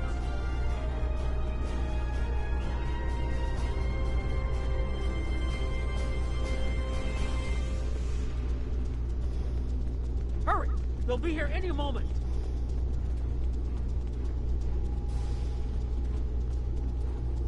This area looks defensible. Get ready. I have an idea. We need to use the device. I've been trying to activate it, and I've almost got it. Keep them busy. If I can get it working, I should be able to conceal us.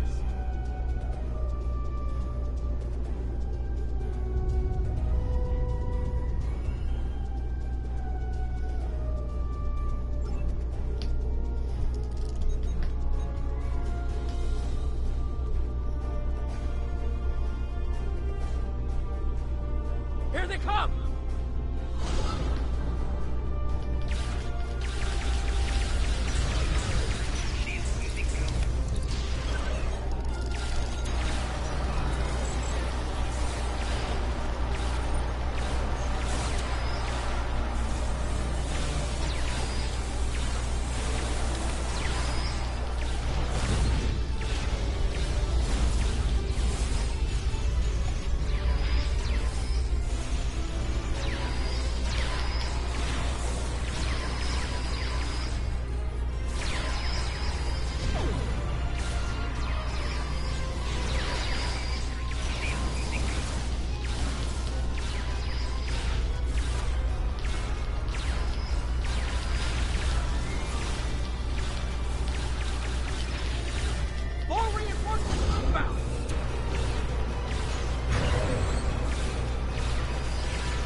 quickly as I can.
If you'll forgive the pun, I managed to buy us some time.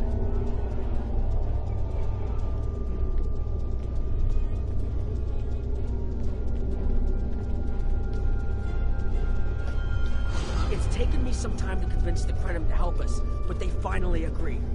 Remember how I said the device could remove someone from the time stream? It did. That's where we are now, in the temporal bubbles. And how we perceive time in here is a little different than outside. That's why the Heralds can't see us. We're out of their timelines. Out of all timelines, in fact. While we're here, it's almost like we don't exist. No one's shooting at us. I think that's a good thing. The Krenim are... they're a little touchy. Almost being driven to extinction by the Vaadwaur has made them suspicious. But they're willing to talk to us if we help them stabilize the temporal energy. I suggest we help. I wouldn't want to be in here if the fields collapse. I've had some time to observe you and Captain Nod, and your actions make it clear that you are no friend of the Vaadwaur or the Heralds. This does not, however, assure me that you will be allies to my people. The Krenim have lost much. Our empire is gone, and our people have been killed or scattered. We are what remains, and I will do whatever I must to protect this system, even if it means leaving you to face the Heralds alone. You have already repaired some of our emitters that were damaged by the attack, but there is more yet to do. Should our temporal equipment fail, this location will be instantly overrun by Heralds. If that happens, none of us will survive.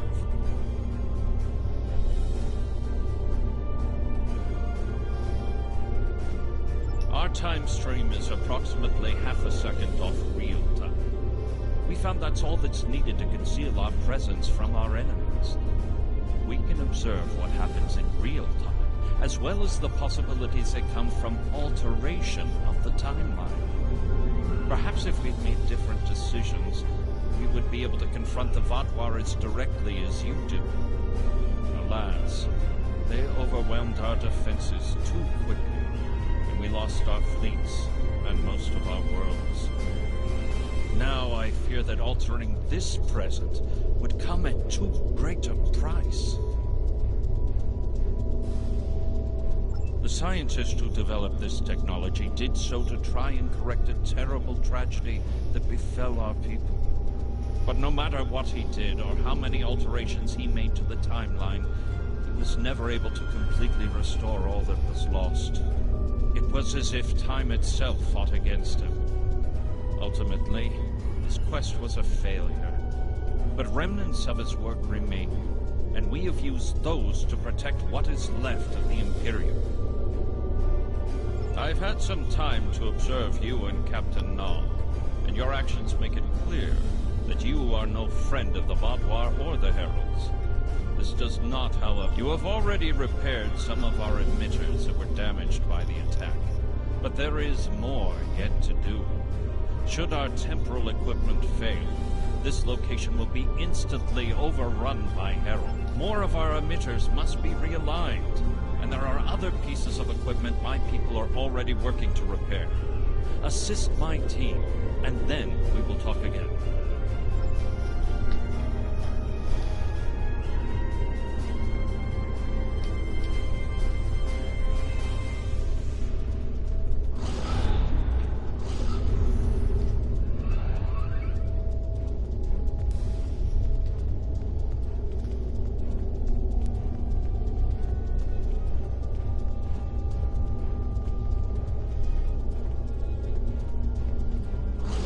Your fight overloaded some of the power couplings we used to moderate the temporal flow. If we had a contained space like the technology was originally designed for, this wouldn't be a problem. But we keep pushing the boundaries of what these flow modulators will do. I'm rerouting the power to take stress off the damaged couplings. But first, we need to get this capacitor aligned and ready for the transfer.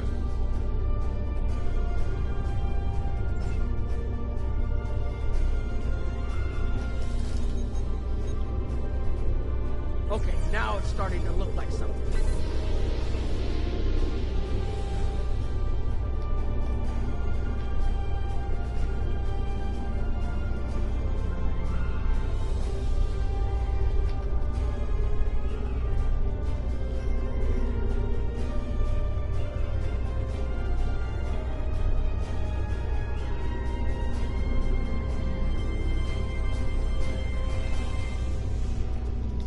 Temporal compensators are out of alignment.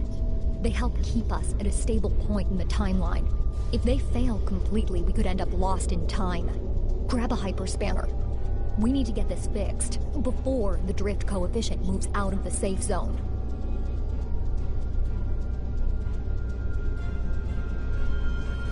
The Imperium was at its peak in the mid-22nd century. At that time, it controlled more than 900 planets, and our territory spread across more than 5,000 parsecs. Then came the Rilnar, and the Zal, and the Garanor, the Mawasi, and the Nahydron. Our wars chipped away at us, carving one planet after another away from the Imperium. There were only 27 planets left when the Vaadwaur came. Now, almost everyone on those worlds is gone too. The temporal compensators are out of alignment.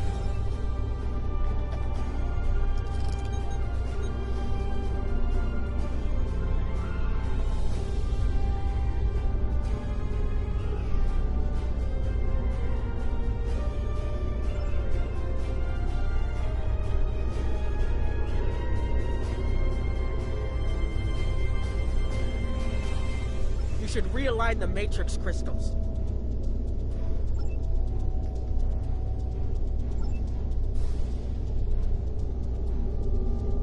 You need to disconnect the buffer before you do anything else.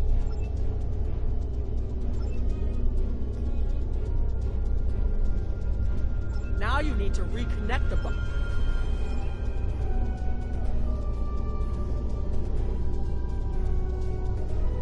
Good. I'll put the next location on your tricorder.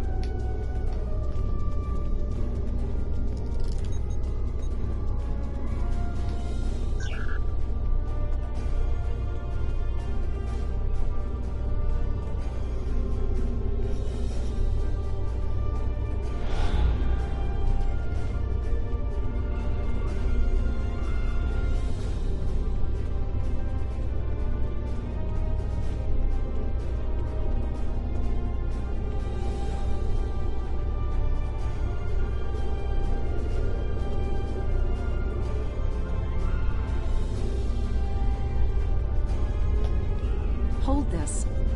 No, hold it right next to the bracket, or the spanner won't... There.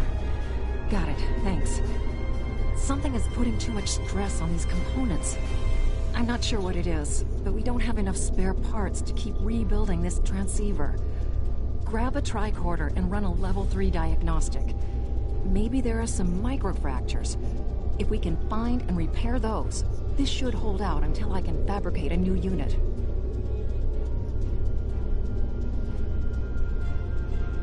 Anorax's original designs are for a temporal field that's big enough for a ship, sizable but finite.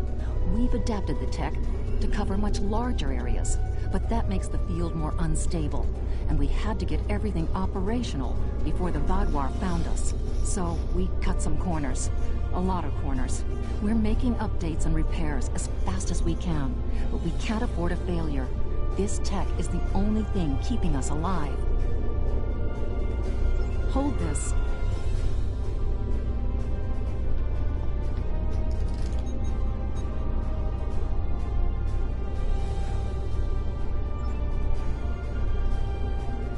You need to scan for microfractures. We need to know...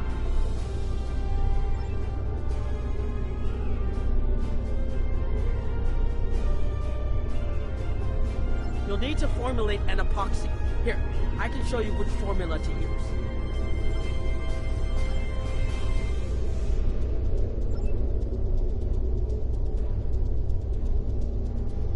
That should do it.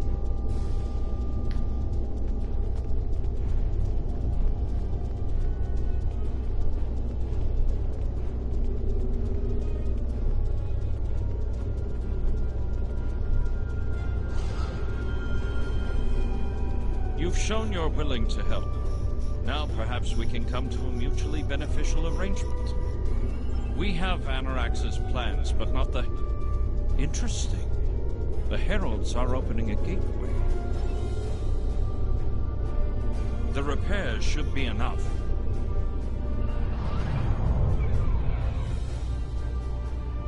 I beg mercy, Great One. It appears they used a cloaking device and escaped. You are forgiven. Make preparations to depart. As you command.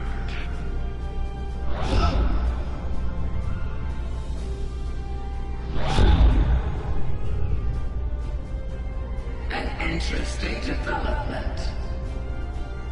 These sentients have proven to be resourceful. Already they have thwarted our plan to bring in the Solanae fleet.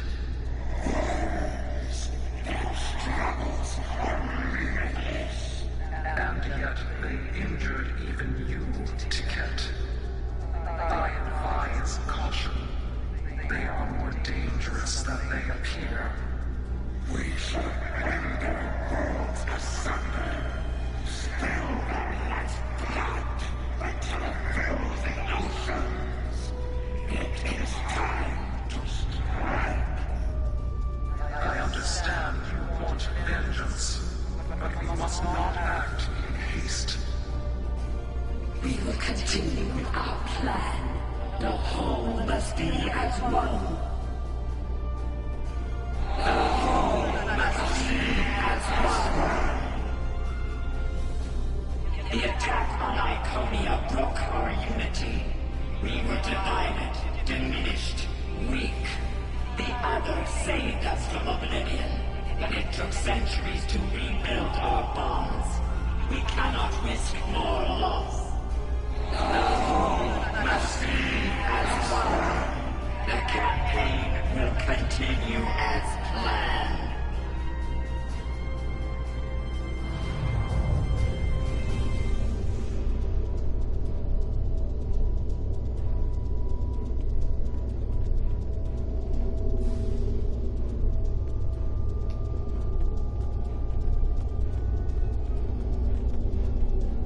They couldn't see us? There were Iconians right in front of us and nothing! They had no idea we were here. We were completely safe.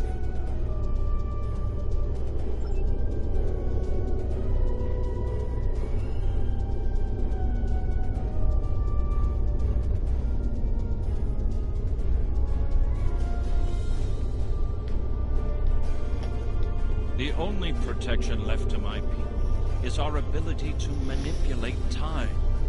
But it is something we must do with great care. Even the most innocuous of changes can ripple through reality in unexpected ways.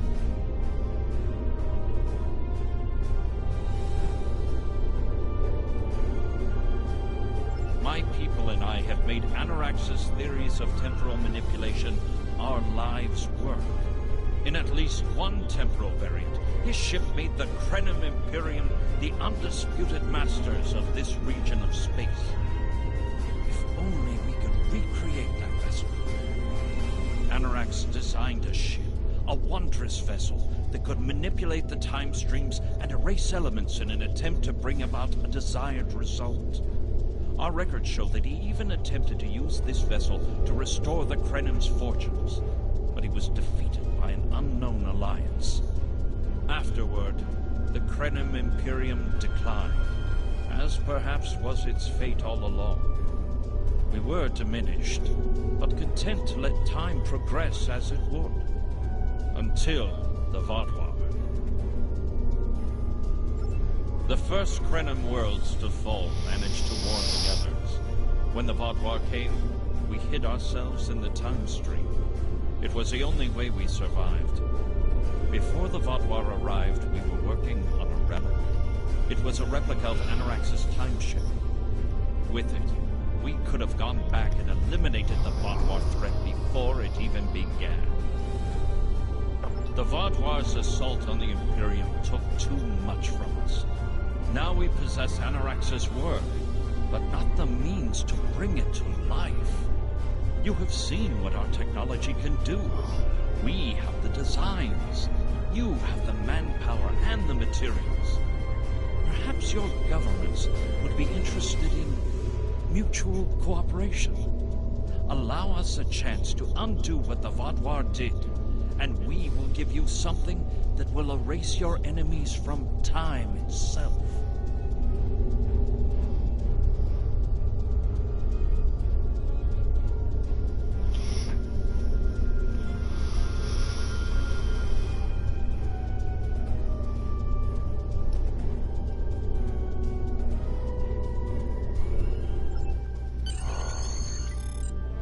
There's more here than what you've seen. You've hidden the entire planet? Yes, we removed ourselves from the time stream to stay alive. With your help, we can change everything. You hid an entire planet, but you can't build this time ship on your own? We have the plans. Our resources are almost gone. We have shipyards, workers, and all the materials you could need. Precisely. We revealed ourselves to you as a gesture of good faith. What will you do in return? The Iconians and the Heralds are gone. It's safe to resync with our time and contact our ship. But this is huge. A whole Krenim colony that survived the Vaadwaur? One that has temporal technology that even the Iconians can't counter? A weaponized time ship that can erase entire civilizations like they never existed? This could change the entire war. We could have a chance now.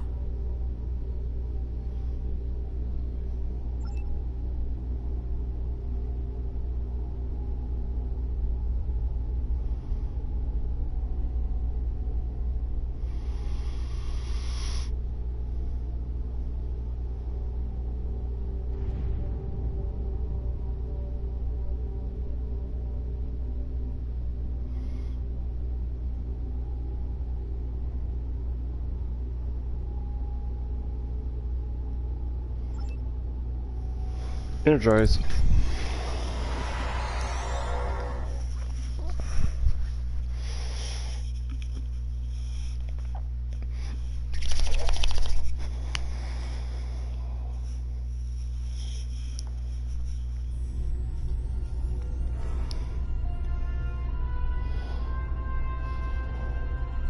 Comms.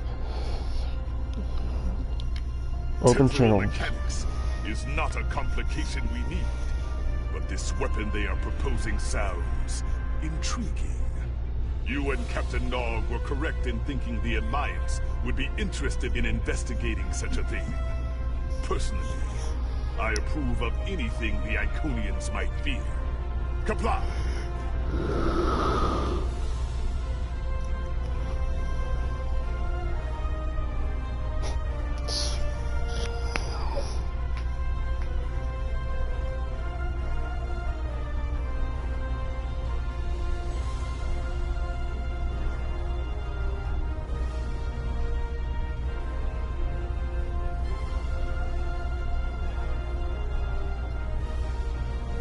Congratulations. And please report to the Kiana system.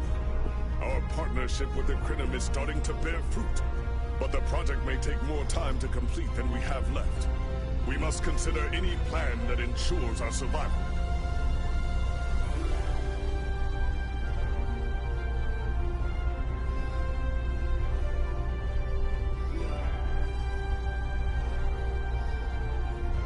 The war continues.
I figured as much.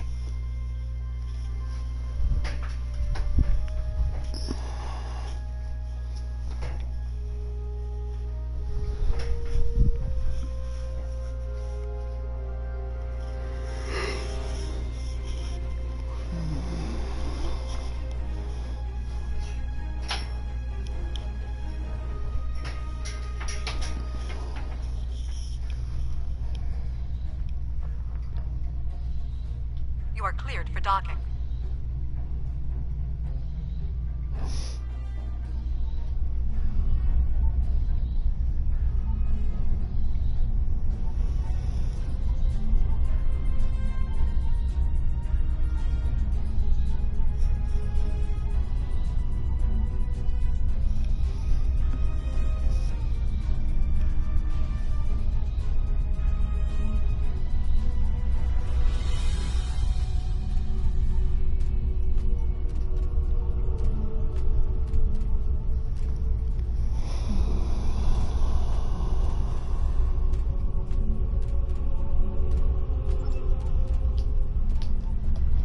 Greetings! On behalf of Captain Cogran and Alliance Command, I am pleased to welcome you to our research station. The Captain is completing his preparations.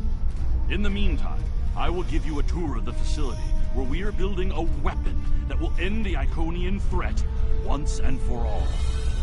Follow me. Our researchers can explain how the weapon works and answer any questions you may have.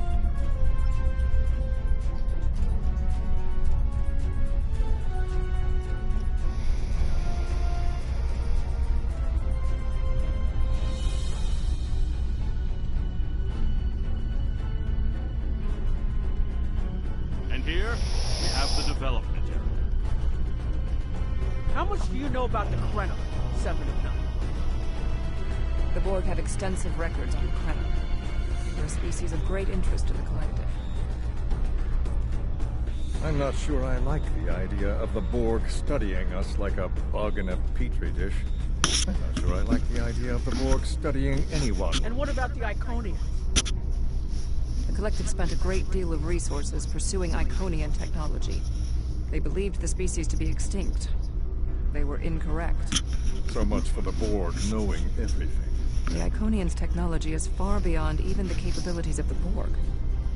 Fine. But what about shielding the ship that's using the weapon? We haven't solved the paradox problem yet. This is not my first experience with alternate timelines.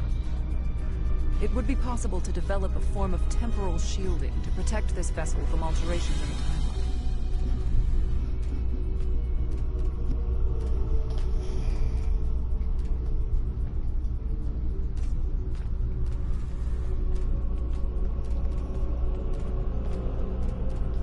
Welcome to our facility. I'm working with one of the teams here to develop the time ship and choose a target. What we do is different from time travel. Anorax's designs are actually for a weapon that can remove elements from the time stream completely, and then time reshapes itself to account for that absence. In some ways, yes. Once the weapon is fired, it can create an entirely new reality. And anyone or anything that isn't temporarily shielded will be a part of that reality. That's why we have to proceed slowly. If we're not careful, we could change everything we know, and not even know what's happened.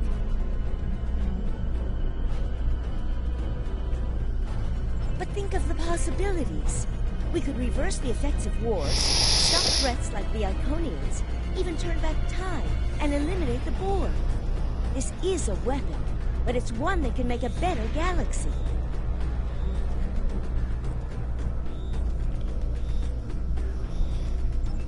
Captain Cogran's briefing is about to begin. Follow me to the conference room.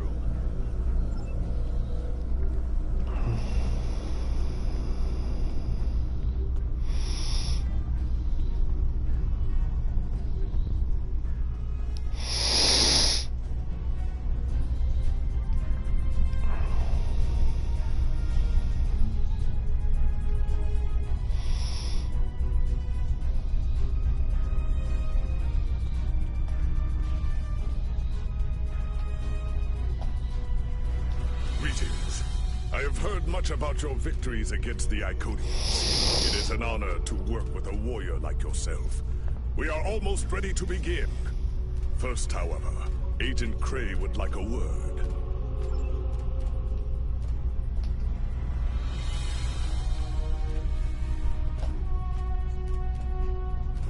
Greetings. My name is Philip Cray. I'm the liaison from Temporal Investigations for this project. The Federation has some serious concerns about possible violations of the Temporal Prime Directive. Normally, Starfleet personnel are strictly prohibited from directly interfering with historical events, and should make every effort to maintain the timeline. Indeed, that should tell you how serious this war has become. If the Iconians win, there probably won't be anyone left to preserve the timeline. In this instance, my role is to ensure that we succeed in our task with the minimal possible disruption to the timeline, as well as to address any repercussions of those disruptions.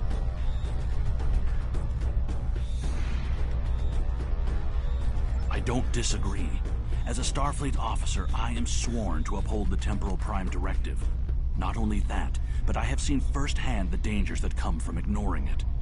But as the Vulcans say, the needs of the many outweigh the needs of the few. The Iconians cannot use time travel, and that makes it a weapon we can use against them.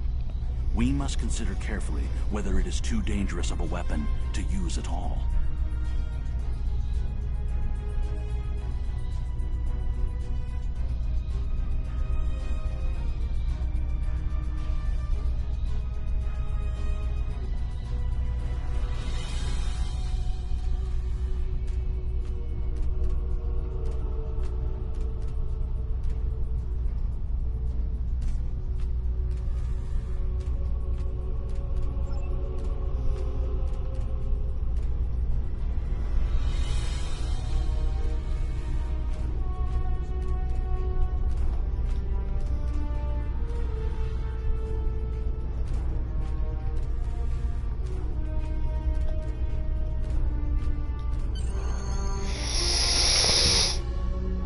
Not going as well as we might wish.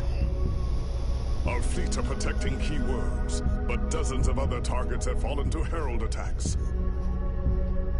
Civilian casualties are rising. We need to act.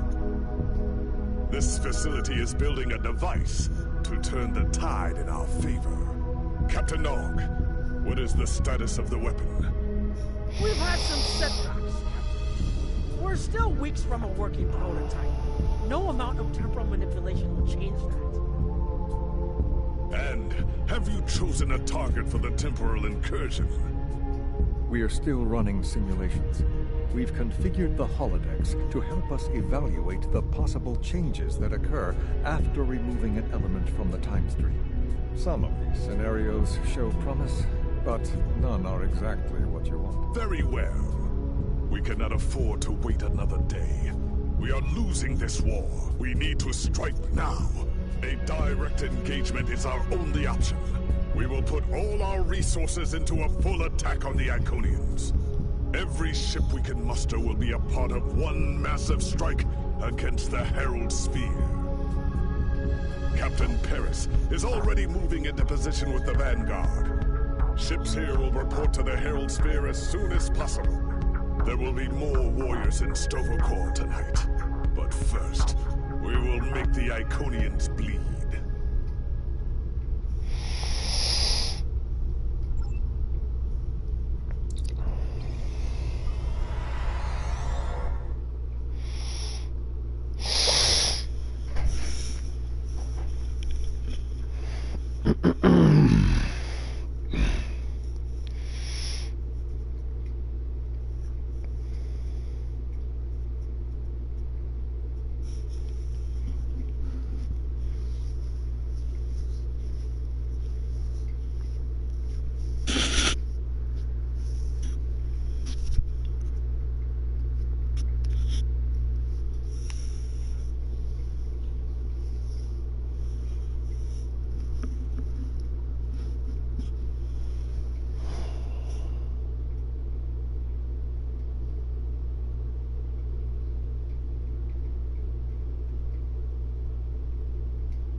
You are the last ship to arrive.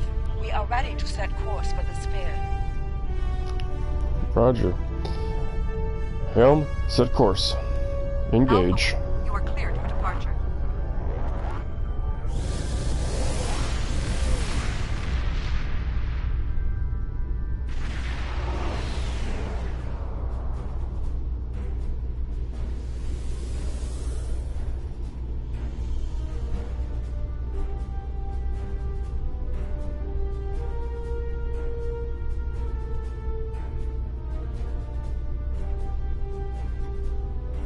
Am I glad to see you? It's just not working. The Iconians are gating in their ships, and they have far more reserves than we anticipated. I've called for a hold on the flagship assault until we regroup. There's no point in a suicide run. First, we need to help our ships in trouble. Can I count on you to help?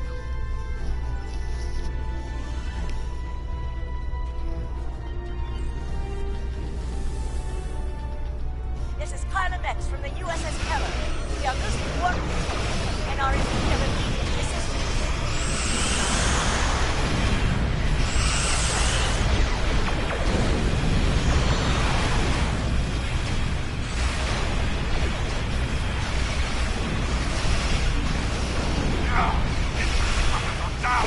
Requesting immediate assistance!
cannot continue to fight without weapons. I must make repairs.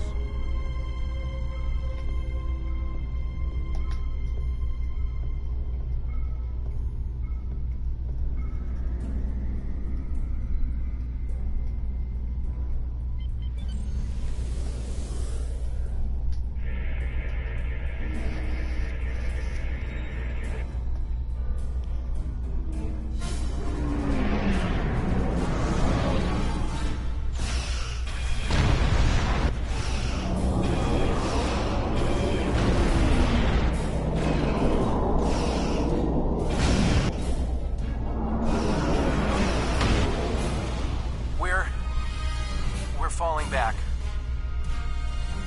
I cannot do that, Captain. A Klingon does not run from battle. Farewell, Captain.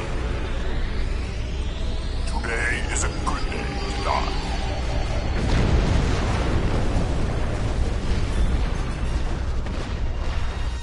All right, people, we've got one shot at this.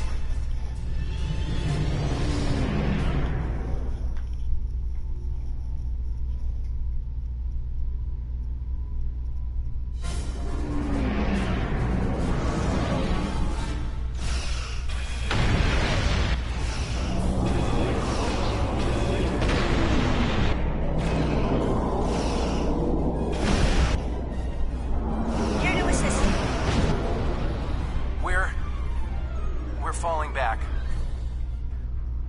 I cannot do that, Captain. Also, a Klingon does not run from battle. Farewell, Captain. Today is a good day to die.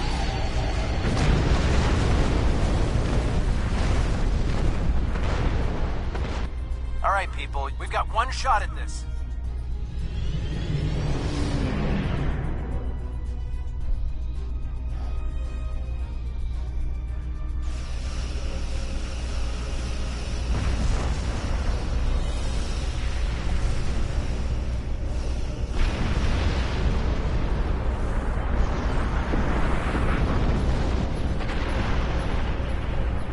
Clear to enter the gateway.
Flagship's shields are down, and it's losing power.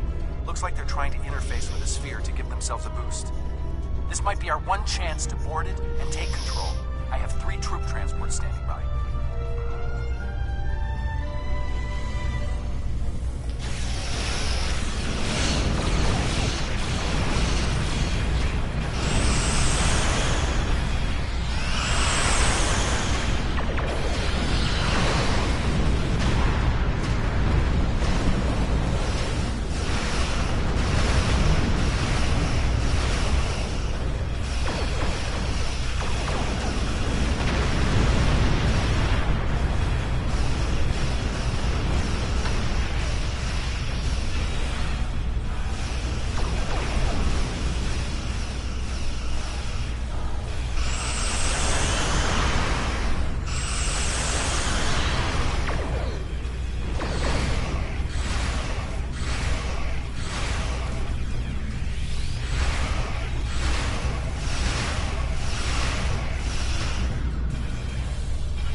Herald reinforcements inbound.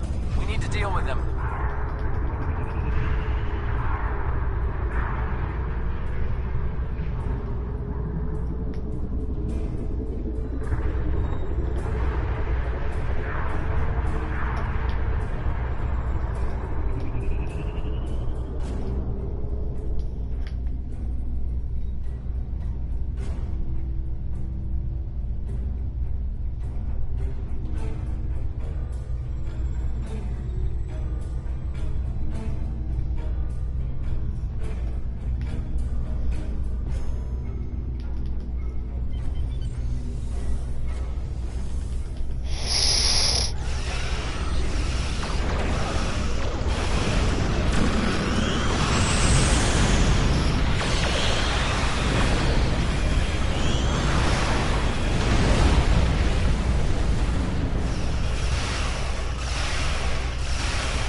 parties are on the flagship and reporting heavy resistance. I'll stay here and keep any reinforcements off your back. You need to transport to the flagship and help our teams there.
got through. What's your status? We can't reach any of the other away teams.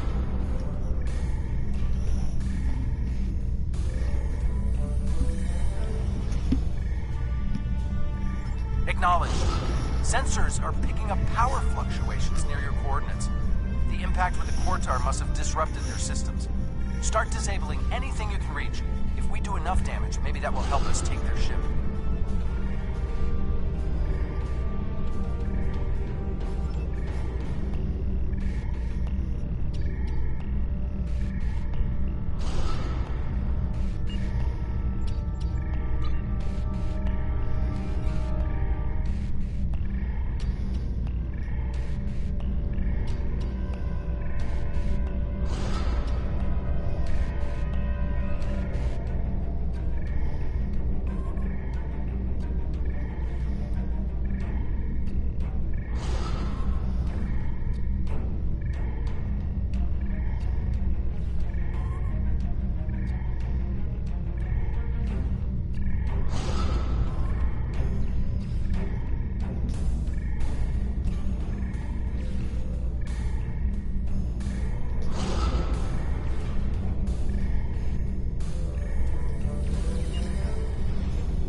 Away teams are attacking power junctions, but they are encountering heavy resistance. It would be an honor to join your team, sir.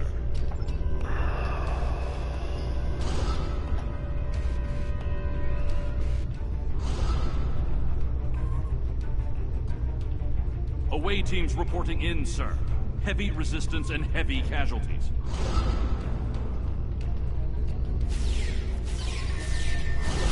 Detecting life signs and weapon discharges dead ahead.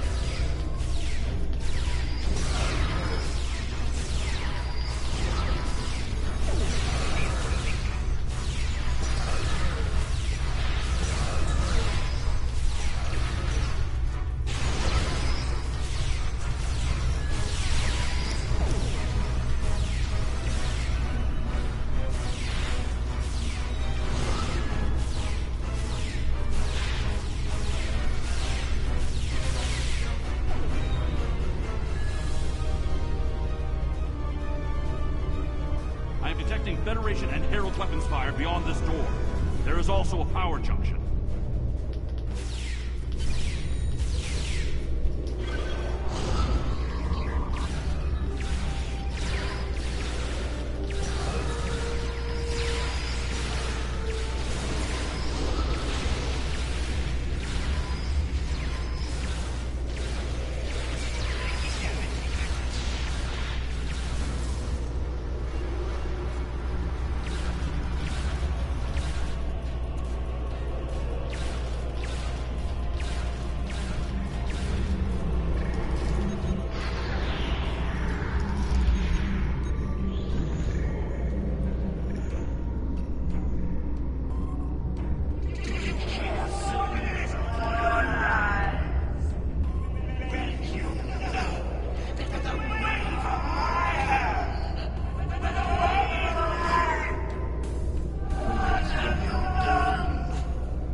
is retreating. She might be trying to recharge her energy. Whoa, what are you doing over there? The fluctuations are increasing exponentially.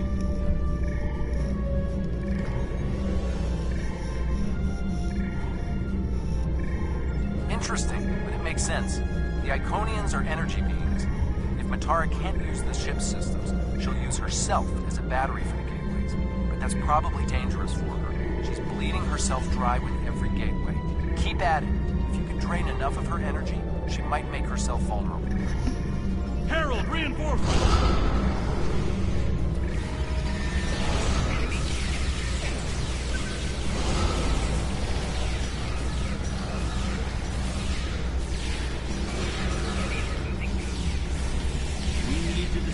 Other junctions.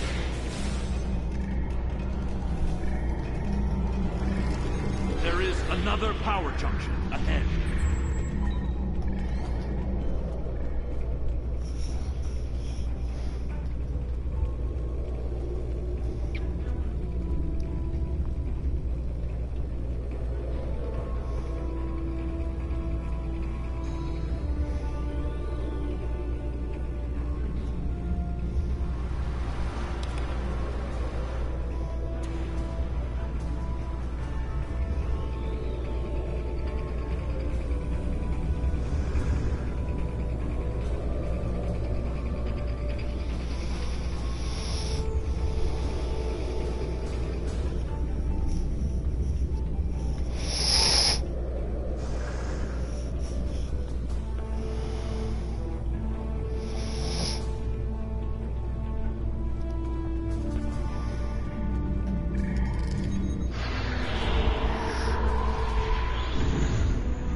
Disabling the power junction. It's working. She's using her own energy to power the gateways.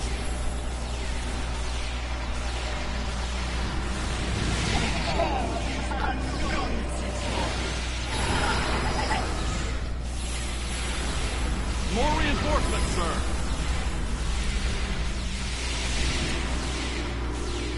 The area is secure. The other interface is just over there.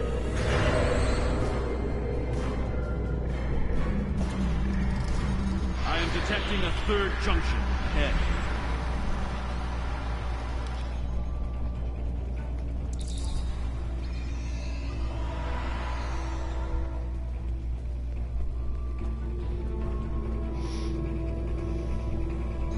Another junction just ahead, sir.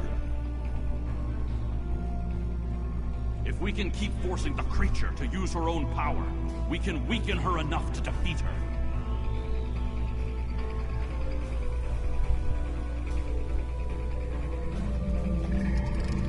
I am detecting strong energy signatures ahead. I believe it to be some kind of command center. You think you're a hero? You're not.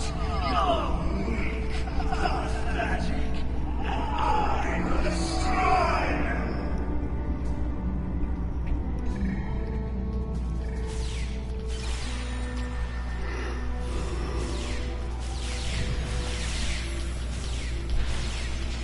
Scans confirm her energy readings are decreasing. This could work.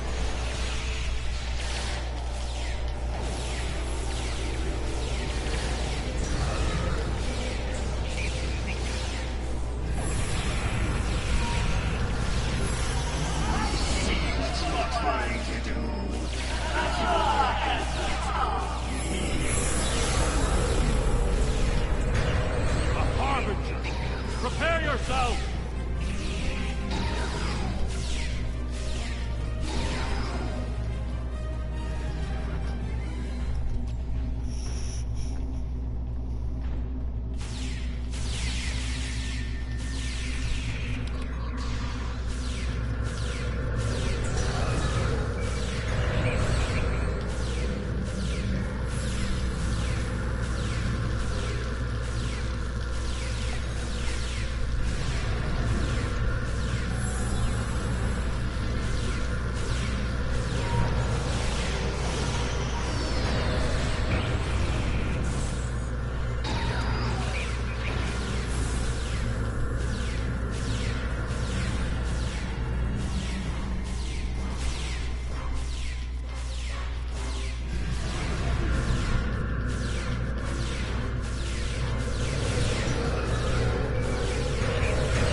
Seriously?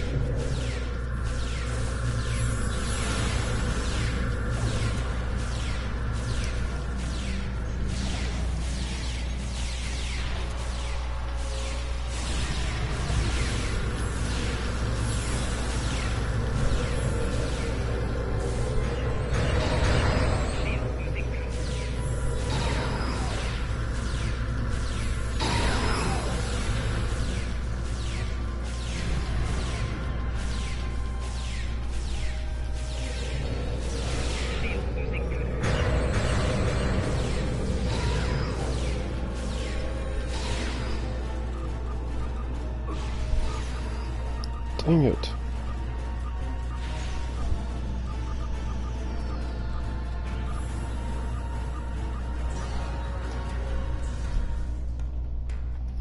And of course I've got to start all over again. I hate that.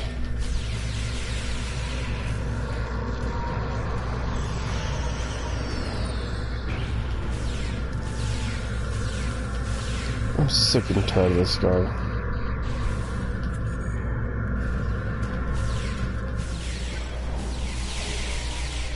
Don't know where I was aiming at.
Come on!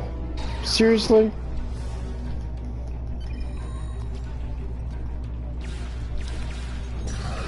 Every stinking time. Getting tired of this dude.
Disable the other interface before we continue. About doggone time.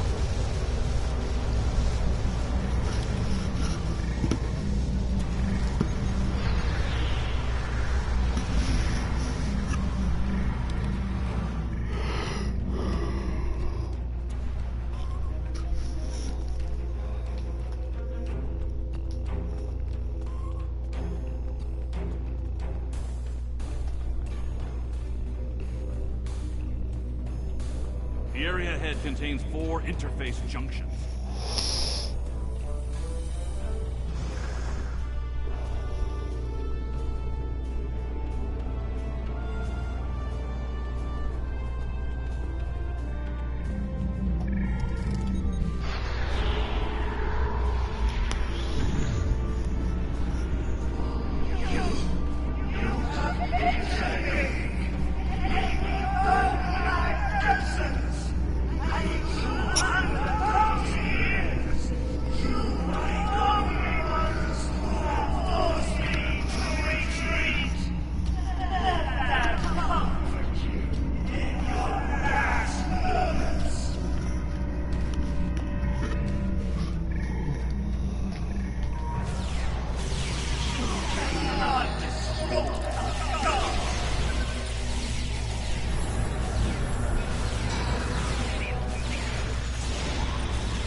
Reinforcements on their way.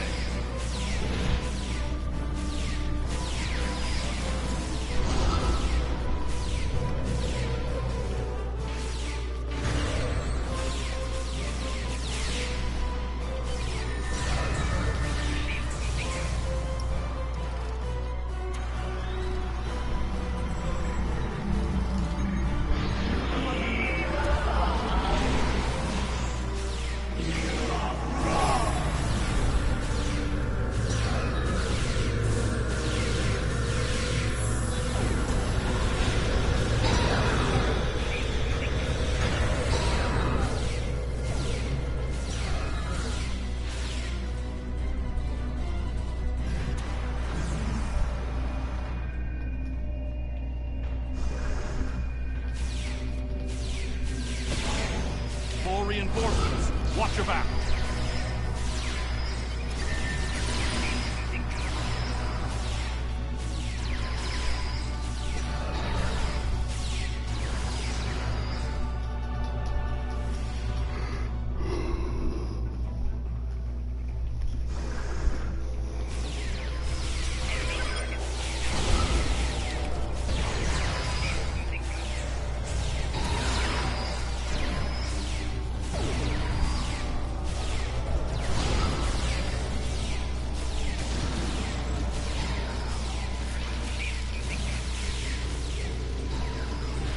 Come on, seriously.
innocence. I slay you. Avenge me.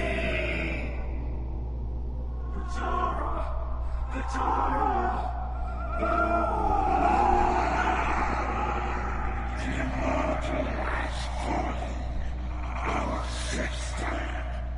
For this, the galaxy shall burn. I see clearly now, Ticket. I will stand with you, and these creatures will pay for what they've done. Kill them. Kill them all. Fall back! Transporter, beam us up!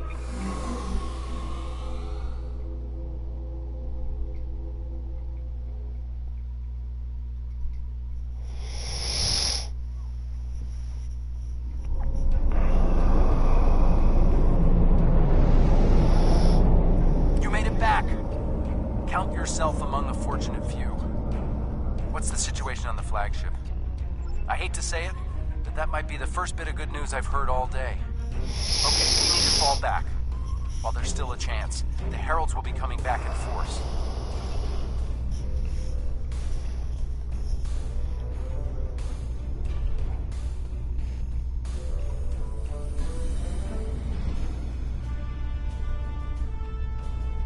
These warriors died well, and they will not be forgotten.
Engage.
I want to personally commend you.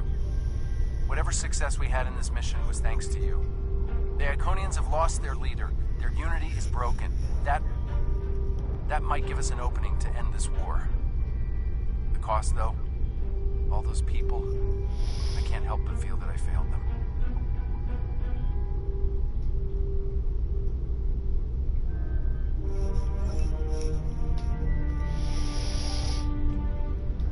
I don't think we have a choice now. We have to complete the Krenim device. Captain Cogburn wants it online immediately, but this isn't something we can rush. Cutting corners with temporal mechanics? That's how you end up with unsolvable time paradoxes. Look, I'll do whatever I can, but I'm scared of this technology. Building it will be the greatest challenge of my career. But actually altering time? I'm not sure anyone should have that much power.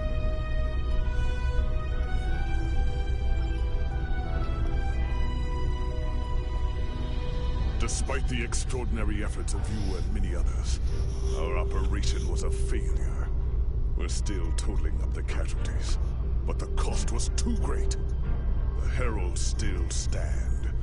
They have lost one Iconian, but if anything, that will only prolong the conflict.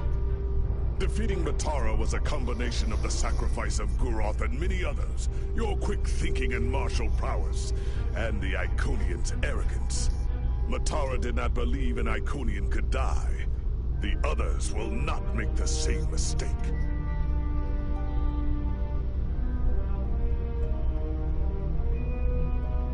Indeed, but that is a small comfort to the warriors who have entered Stovercore this day. Those of us who remain will mourn, and then we survive another day.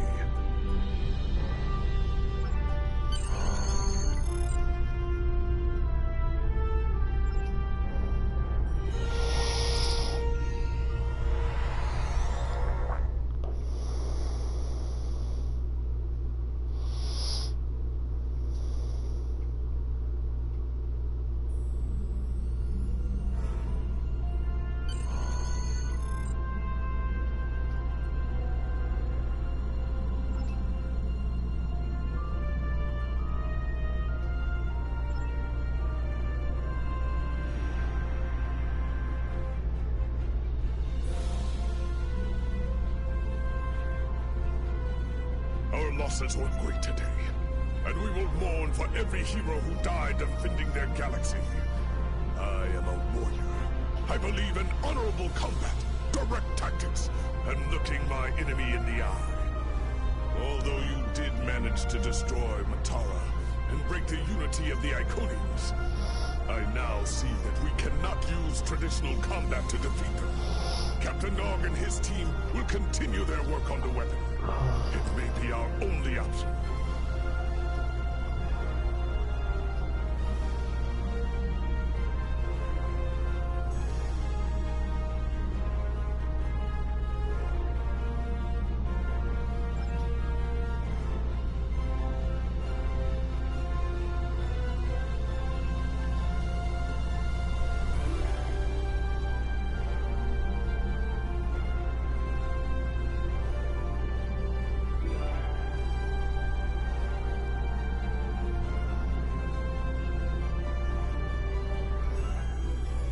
Congratulations. And all of our warriors are needed to fight. The research teams in the Kiana system require your assistance. They have been running thousands of temporal incursion simulations of how to use the Krenim weapon. But I need an officer with field experience to evaluate the project and its feasibility. Participate in a focus test of the most promising options. A blade cuts both ways. We must be sure that what this weapon can do to the Iconians does not cause greater harm to us. The war continues.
Alright, everyone. It's time for me to say so long. So, until next time, I bid thee farewell. This is Talon King signing off.